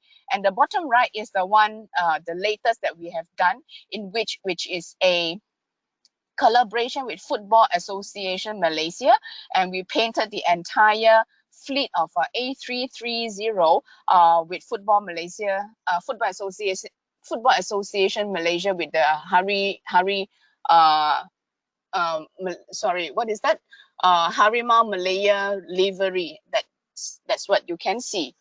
Moving on, next one. So all this campaign that we are doing essentially is to continue to drive top of mind in you. At the same time, we are also taking the opportunity that the brand is important for us to continue to communicate with you.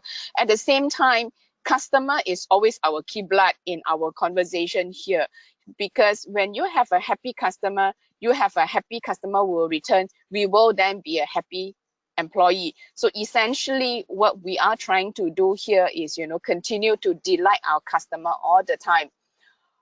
With Hisyam that's been sharing what are the new SOP, and also I have also briefly mentioned our new SOP is not just on the aircraft, but we also do it on ground. That's why, we also do a practice 3W, which is wash your hand, wear your mask, as well as stay a distance.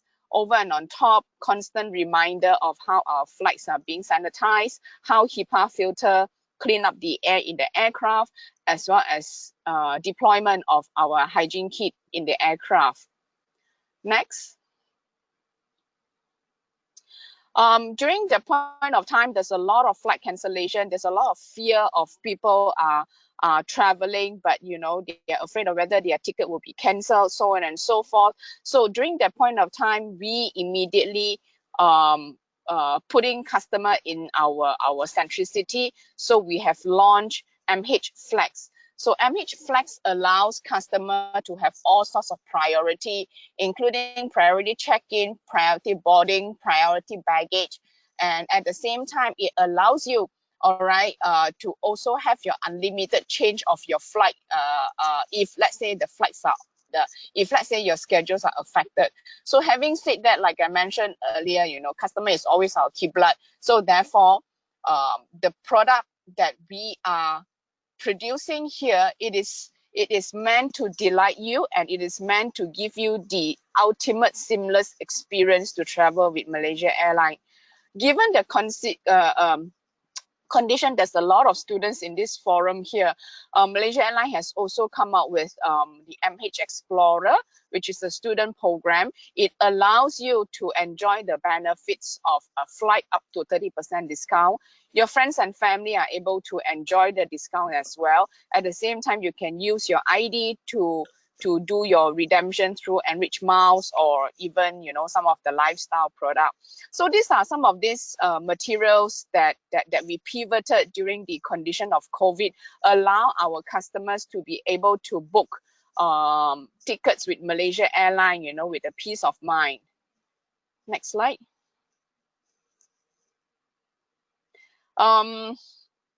Tourism, that we also work with them quite a fair bit. So we collaborate with Sabah Tourism, Penang State Tourism, and including hotel and shopping mall. So these are the ones that we are not just driving through the traffic to different places, but we also collaborate with the state tourism that we drive footfall to the respective state, whether it's going to Sabah, going to Penang, or even coming into KL. Next one. So essentially, Dr. Noraini, what I am very delighted to share here is, whilst Malaysia Airlines going through the challenges, but because we believe and we always know that customer is our centricity. So a lot of our products, services, new SOPs are all developed that having customer in mind, because we know that eventually we are the one that is addressing customers' needs and want. And if the customers are happy with us, the longer that, they will have the loyalty and also the trust in Malaysia Airlines. So back to you. Thank you very much, Kuan. I think all my students are very happy with the package, especially with the student package. Maybe after this, they will try to get Mr. Hisyam to get more information about that. Okay, now we move on to our third speaker, which is Associate Professor Dr. Norzuwana. Okay, as the academician representing the higher learning institution, is there anything we can do to assist the recovery of the situation in hospitality and tourism industry? Over to you, Dr. Zuana. Dr. Wana.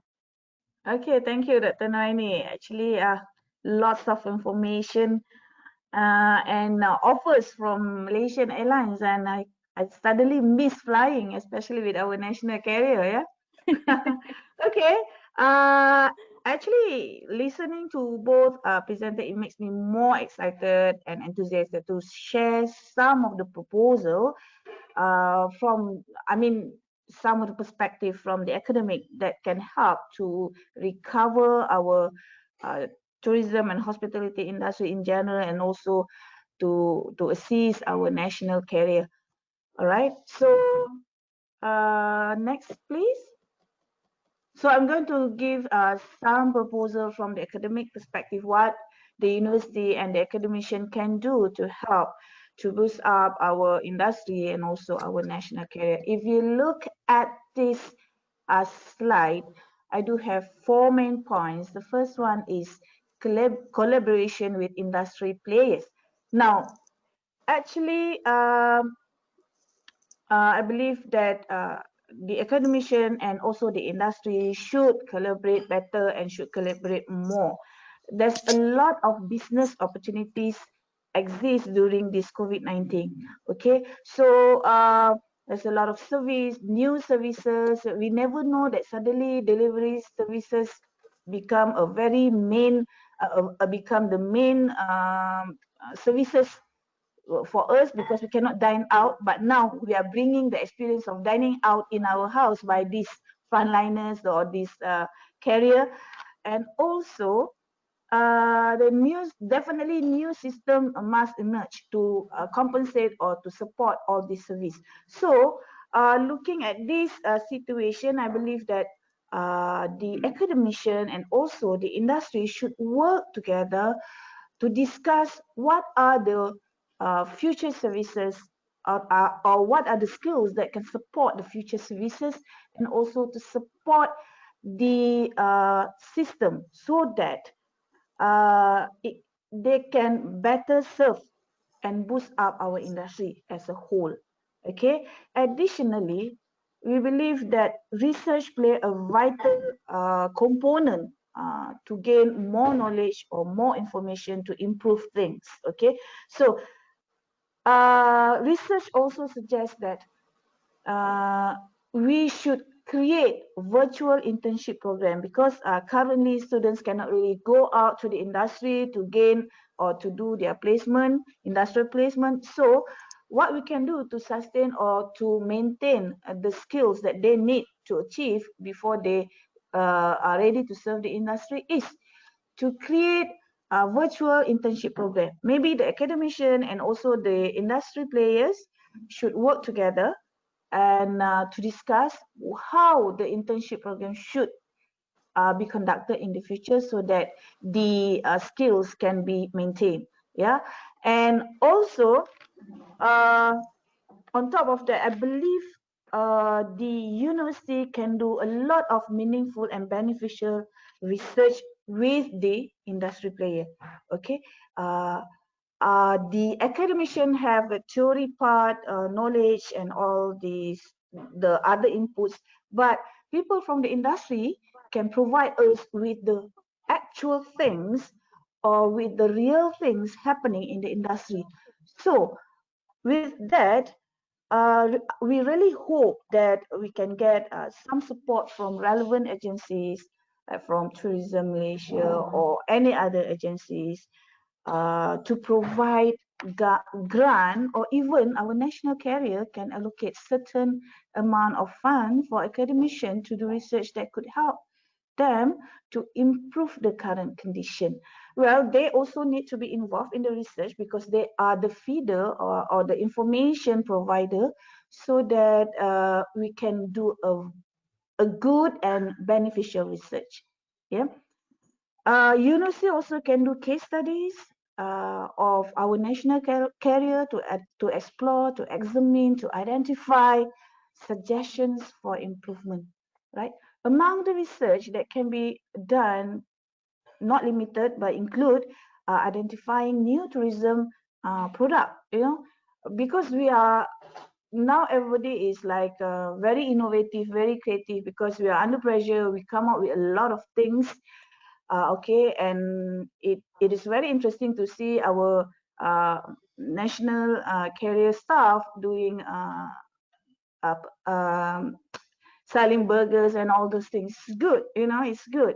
So what we can do is we can help. We work together to identify the new tourism product, the new tourism destination, okay, where our national carrier can have or can have more sector to serve, okay. Airlines also can team up with the accommodation properties. I believe this is happening now. This is also in line with Mr. Hisyam statement of seamless and also touchless. I can't remember that, but the airlines can also team up with the accommodation and also the restaurant or the food service industry to better promote the destination. We have to work together. Now we cannot really work in silo, okay. And I also believe the academician can also do research about business turnaround strategies, and we have to include people from industry. And with our younger generations that we have here in our seminar, I bet they might have wonderful ideas and may propose some unique offers which we may not think of now to help our national carriers. In order to remain relevant, I really hope that this transfer knowledge program should be conducted continuously between the industry players and also the academician. So it's a win-win situation here. We learn from each other. Okay, so for the university is themselves, okay, I'm not talking about a hospitality program. This is especially for hospitality programs, and it also involves other programs too, because they play their part in sustaining our hospitality and tourism industry and also our national carrier. I believe we should invest more on technology to enhance the teaching and learning for all party involved, not only the student, also for the educators and also the industry involved. See, the use of appropriate user-friendly and affordable tools or platforms will definitely increase the learning experience and also strengthen the attainment of the appropriate skill that the industry required. Okay, and also training should be done continuously to reduce technophobic and also to obtain more meaningful outcome.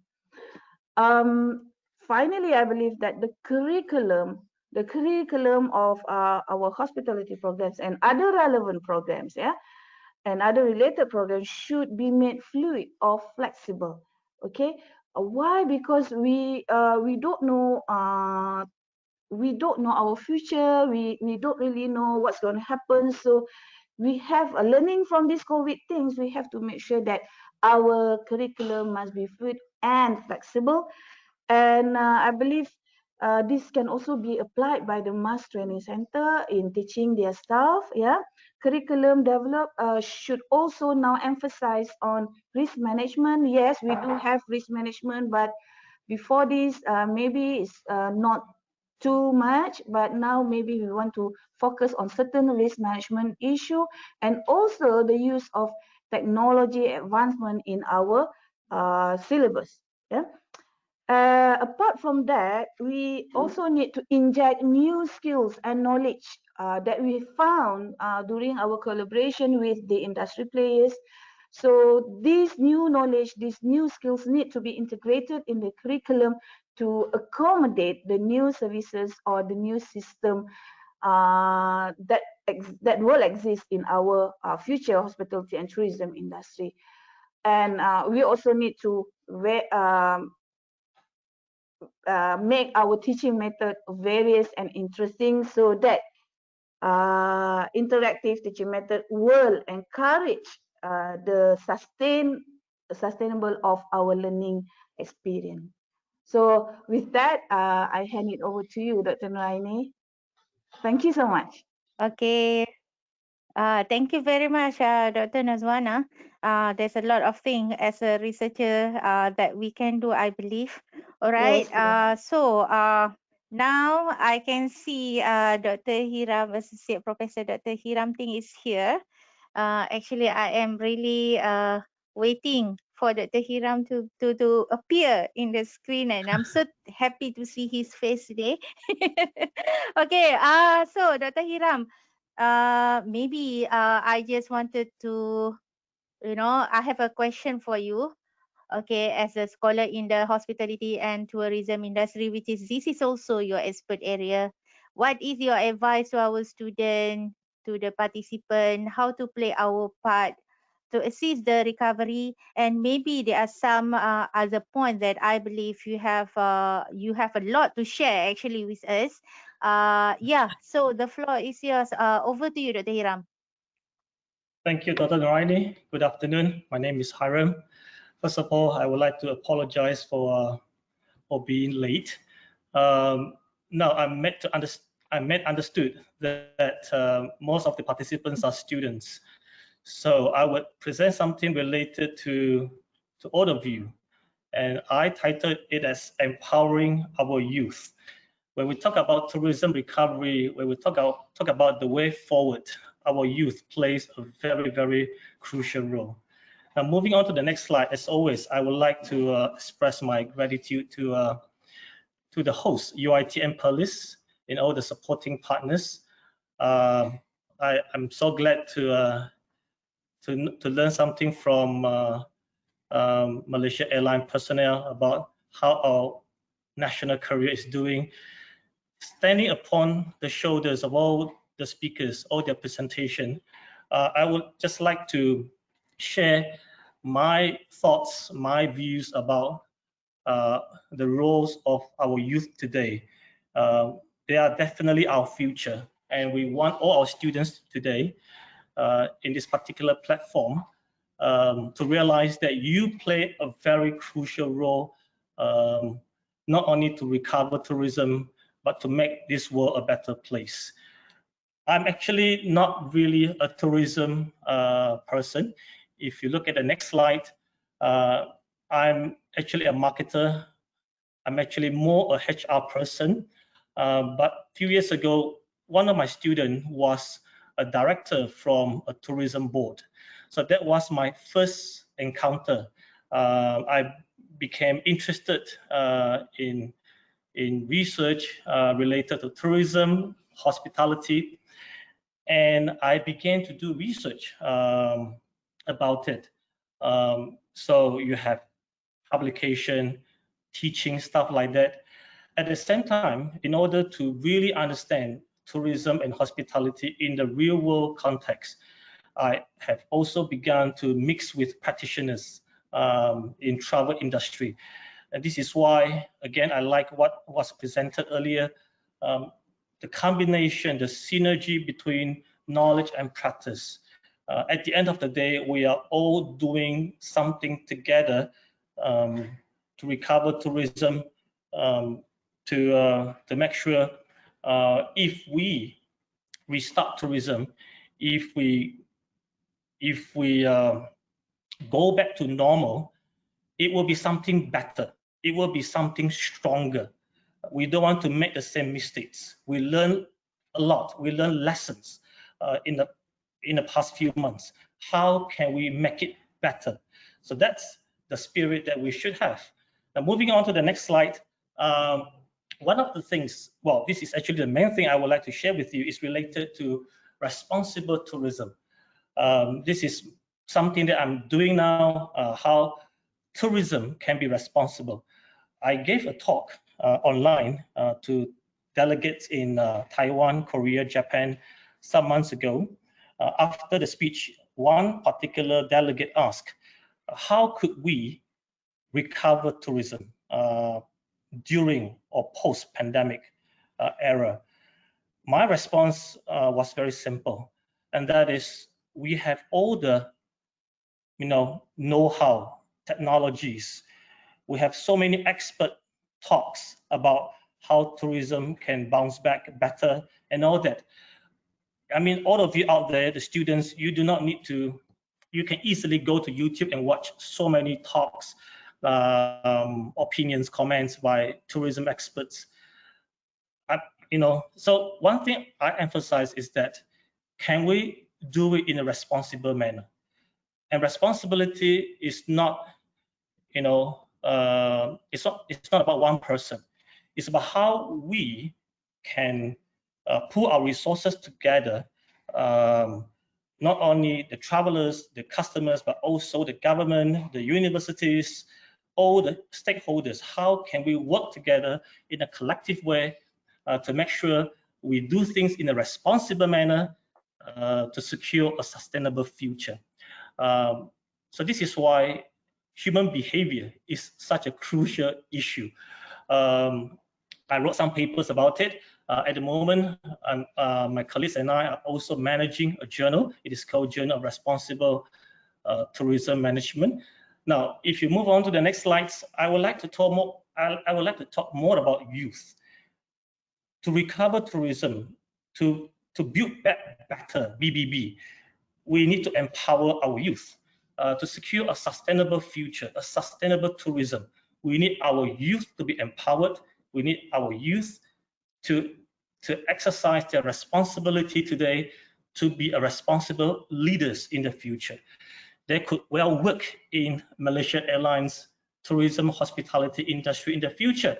They are our future. Now, there are many examples. If you move on to the next slide, there are many advice how we can empower our youth, how we should empower them in decision making, how we should guide them, to follow their passions and all that. Instead of telling you all this, I would like to give you a few stories. I'm aware of my time. I try to finish in 10 minutes. So let me tell you a few stories. If you look at the next slide, the first person I think you know her. She is the Person of the Year in Times Magazine 2019. So I'm not going to talk about her. I'm going to talk about someone else. They are all young, but it's never too early. It's never too young to try. It's never too early, too young to make a positive impact on the environment. If we were to change something in the future, we have to begin today. And all of you out there, all the students, I don't know about your academic results. You can be top students. You can be, sitting at the back all the time, surfing your phone or whatever. All of you, this is for you. And all those who are slightly older, if you are still young in your heart, this is also for you. I would not be able to finish all the stories anyway, but this is one of them.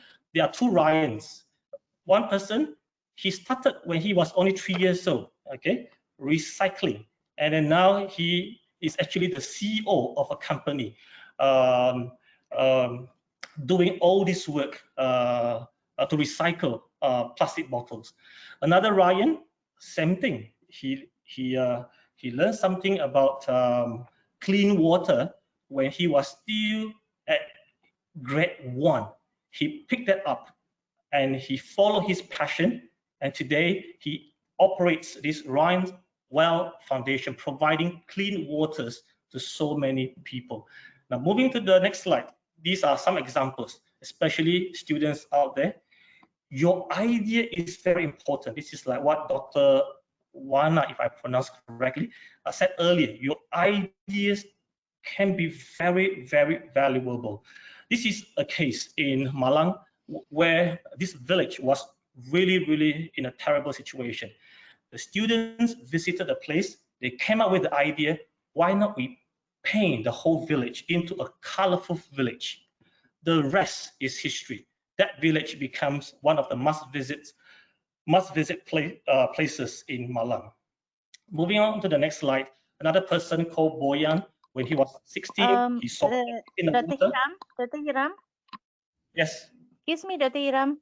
I think your slide is like a bit slow. Okay, I just wanted to check with you which slide you are referring now. It's okay. I let William handling the slides. So let me just continue with the story. Okay. All right. Okay, over to you again. Point number 2 is about Boyan. He was driven by passion and mission. So he saw the situation at the ocean. Again, he picked that up. He followed his passion. and he started the ocean cleanup. You might have heard of this person. So a very young person, yet driven by passion and mission, and this has a great impact on the world. As we know, ocean occupies a lot of surface.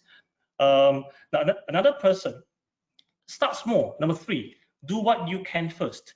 Okay, she is not a big boss. She's not someone up there, but she can do something.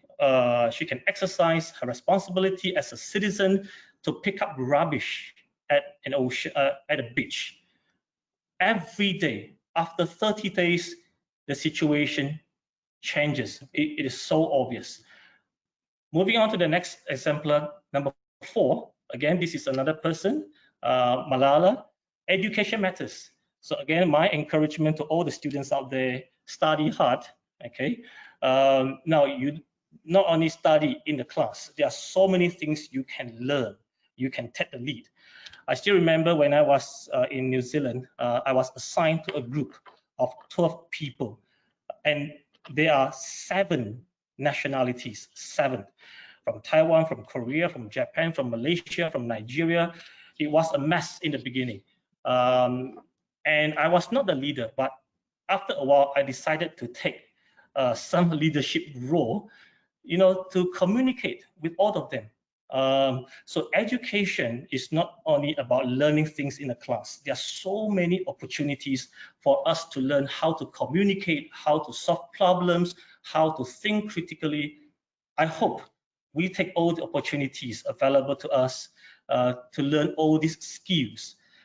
Don't just aim for high income job. Aim for high income skills. Learn the skills today. It will pay off handsomely in the future. Point number 5, failure is not an option. Never give up. This is a lady in Pakistan. Horrible accident happened to her. She asked, why me? Why? But after a while, she again collected herself. It was useless, to continue in a depressing situation. And she moved on. She became very successful. She becomes a motivation speaker, helping so many young people, so many women out there.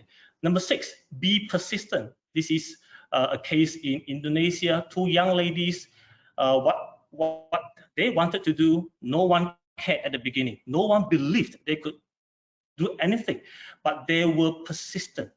They were only 13 and 15. They were persistent. Eventually, the government took note of their initiative, and things changed because of their persistence. Number 7, read more.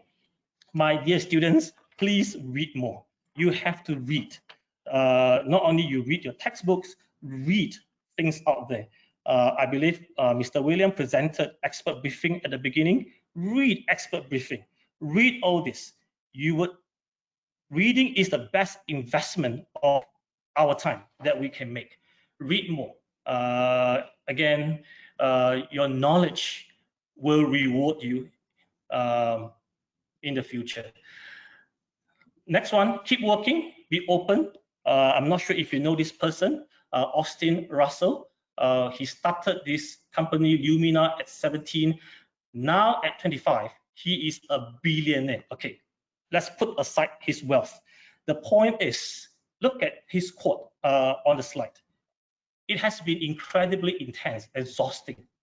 Everything that we have had to go through every day, climbing this.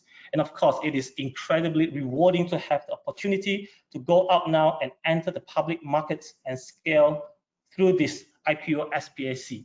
Russell told Forbes in a video interview from his office. I'm still relatively young, but there has been a lot of blood, sweat, and tears in this. And I was lucky to be able to keep a good enough turnout. The grit that you must develop, and you have to develop today. If something bad happens to you, embrace the challenge. Learn to weather the storm. Learn to weather the turbulence. Innovation breeds crisis breeds innovation. Crisis breeds opportunities, and we have to be responsible enough to assume leadership, to make a change, to learn things. Now, I'm almost there. If you move on to the next slide, my dear students, your response today. This is a critical moment for you to decide. Would you point a finger to someone else? You first. Would you say, I will do it tomorrow? What if tomorrow never comes? Or would you say, this is none of my business? This is Malaysia Airlines business. This is tourism business. This is ministers of tourism business, or whatever. I can't do it. Okay, you always give up. Or why me? Or you may say, I'm too busy with, I don't know, my study, maybe.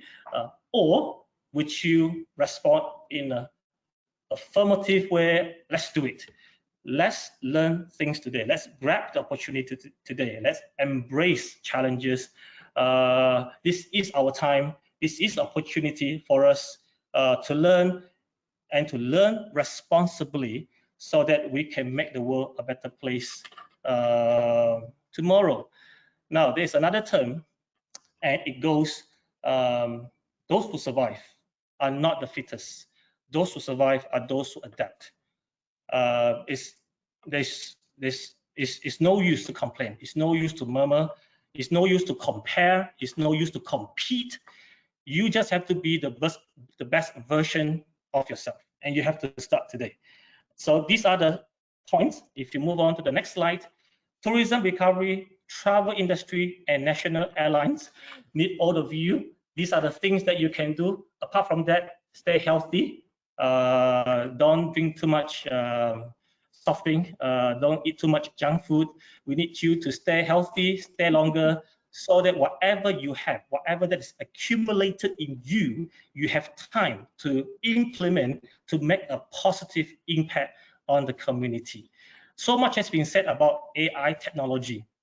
But one thing that AI technology, all these technologies cannot replace, is our creativity, our empathy. I like what, again, what was said earlier. How can we deliver that service, that experience quality? All these are things that we can learn today. A bit of rushing, but I hope you learned something today, and I hope it helps all of you to whatever extent. Thank you. Back to you, Noraini. Okay, thank you very much, Dr. Hiram. Very interesting. So I think the waiting is worth it for today. Thank you. All right. So now we move to the question and answer session. Actually, we receive lots of questions for today, and I will try my very best. There are some questions that I will give it straight away based on the question itself. There are some questions I need to give the gist of the question, rearrange back the question, because I can combine several questions to one question. Okay. The first question, I think this one is a request from Dr. Yuyin Yulia, UST Yogyakarta, Indonesia. So this is one of our supporting partners. And the question is straight to Dr. Norzuwana Sumarjan. And the question is, what is or are UiTM best practices to boost tourism recovery from education sector? Thank you. So over to you, Dr. Wana. Sorry, Dr. Nani, can you repeat the question again? Okay, what is UiTM, or what are UiTM best practices, okay, to boost tourism recovery from education sector? Okay. Thank you for the question. Well, actually, I believe that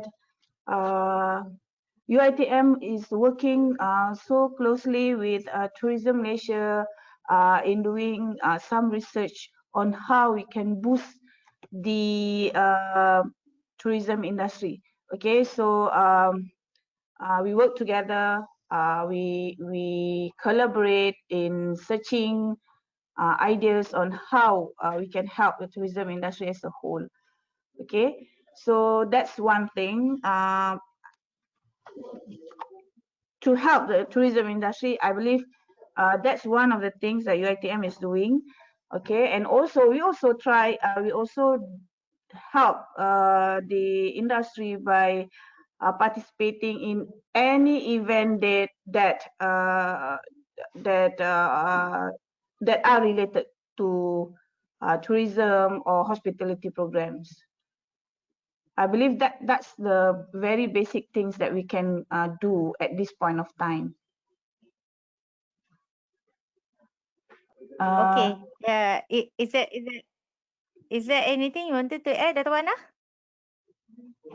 Sorry, the line is not there. Is there Okay. I believe Dr. Noraini. Is there anything you want to, yeah. Basically, that's the basic things that we are doing now. We are working closely with the other hospitality businesses to help them, to assist them in improving the technology of their products, you know, to boost up the sales. And also we work quite closely with Tourism Malaysia in doing research to boost up tourism destination or other tourism issues. We work together with that. Okay. Does that answer the question? Yeah. So basically, the main point is that what you are trying to say is that the education sector should work closely with the industry in order to come up with the best solution. Is that so, Dr. Wana? Yes, as I mentioned in the recovery strategy, that is the best thing that we should do. We have to work together, like what Dr. Hiram said just now. We cannot work isolately. We have to work together, and also we need to see things positively. We cannot really buckle ourselves with all these negative things, you know. And try to make things happen. Okay, thank you, Dr. Wana. And then, okay, I have few more questions here. This question, I think, this one is for Mr. Hisyam, because you are dealing with a traveler, okay? And then this is about the elderly traveler. Okay. In my opinion, many people, especially the elderly, mostly want to try to board a flight, but they lack of exposure and experience due to mass SOP. Do you agree if must provide a simpler counter that reduce the use of digital technology for some less skilled parties? So basically, even though we know that MAS is promoting contactless process if possible, this is somewhat for the elderly. Maybe what is your opinion? For example, like for elderly that they don't really expose to the technology, maybe MAS should have some ideas or some ways to assist those elderly people who are less skilled in using the technology. Over to you, Hisyam. All right, thank you, Dr. Noraini. Yeah, no doubt. When we embark into a new technology, we have to consider people who are lack into IT savvy. For the Malaysia Airlines itself, I believe we already have prepared on this continuously probability or anything will be happen on this situation. Currently, I can say we still operate a certain part in the traditional way, which is the counter is there. And Malaysia Airlines itself and cooperate with the airport, we do have like an assistant person is on them to do online or like self check-in. Say we do have a special handling, which is for information for those outside there. We do have the facility to assist a traveler who are need assistance. So though you may go through to our counter to meet our ground staff to get an assist, regardless about their check-in or anything pertaining the flight. We are feel welcome to assist you. So I think it should be no problem with that. We already prepared on this. All right, Ryan. Okay, thank you very much. Yeah, thank you very much, Mr. Hisyam. And I think also we actually exceeding the time now. Maybe I just pick up one more question. This one is for you, Wai Kuan, eh? Wai Kuan, you're still around, right? So the question is, I have heard some news that Tourism Malaysia targeted on Q1 2021, they will open the leisure tourism for certain country. My question is, does this action is a good start for tourism industry, and how can we sure that we can travel out from the country in 2021? That's a great question. Thank you, Dr. Noraini. I think we all long to travel. We all long to travel. Whether it is domestic tourism or it is tourism outside Malaysia, it is still a good ecosystem to move around in the economic and also the travel sector. So having said that, 2021, no one could predict which borders will be open for now, or perhaps which country will be opened up for the green lane bubble.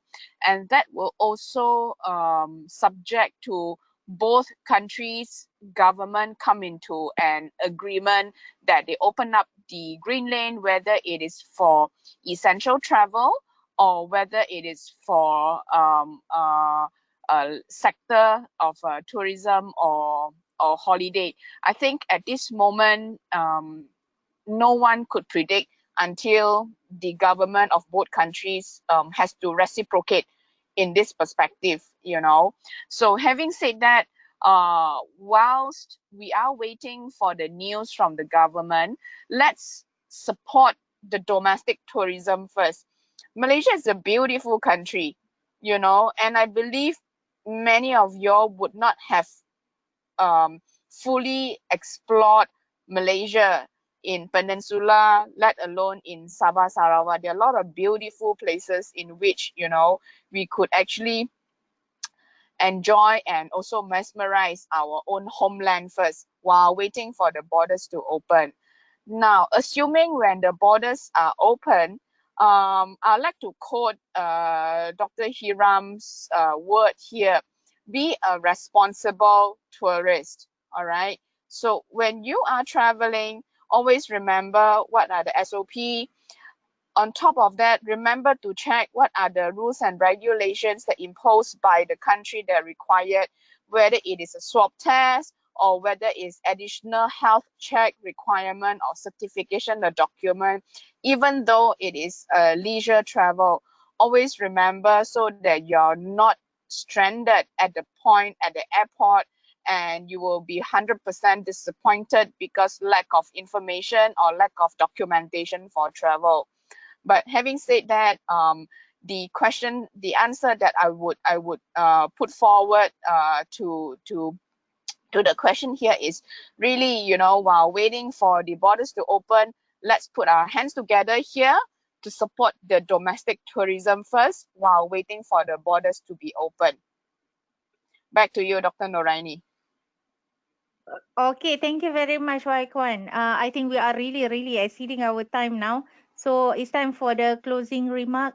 So on behalf of the organizing committee, I really would like to express my gratitude to all of the participants. Okay, to all of you are really great today, and to all of the speaker. And just before we end, maybe I would like to invite Wai Kuan. Maybe you wanted to say thank you to our participant today. Few words from you, last word. Over to you, Wai Kuan. Sure, thank you.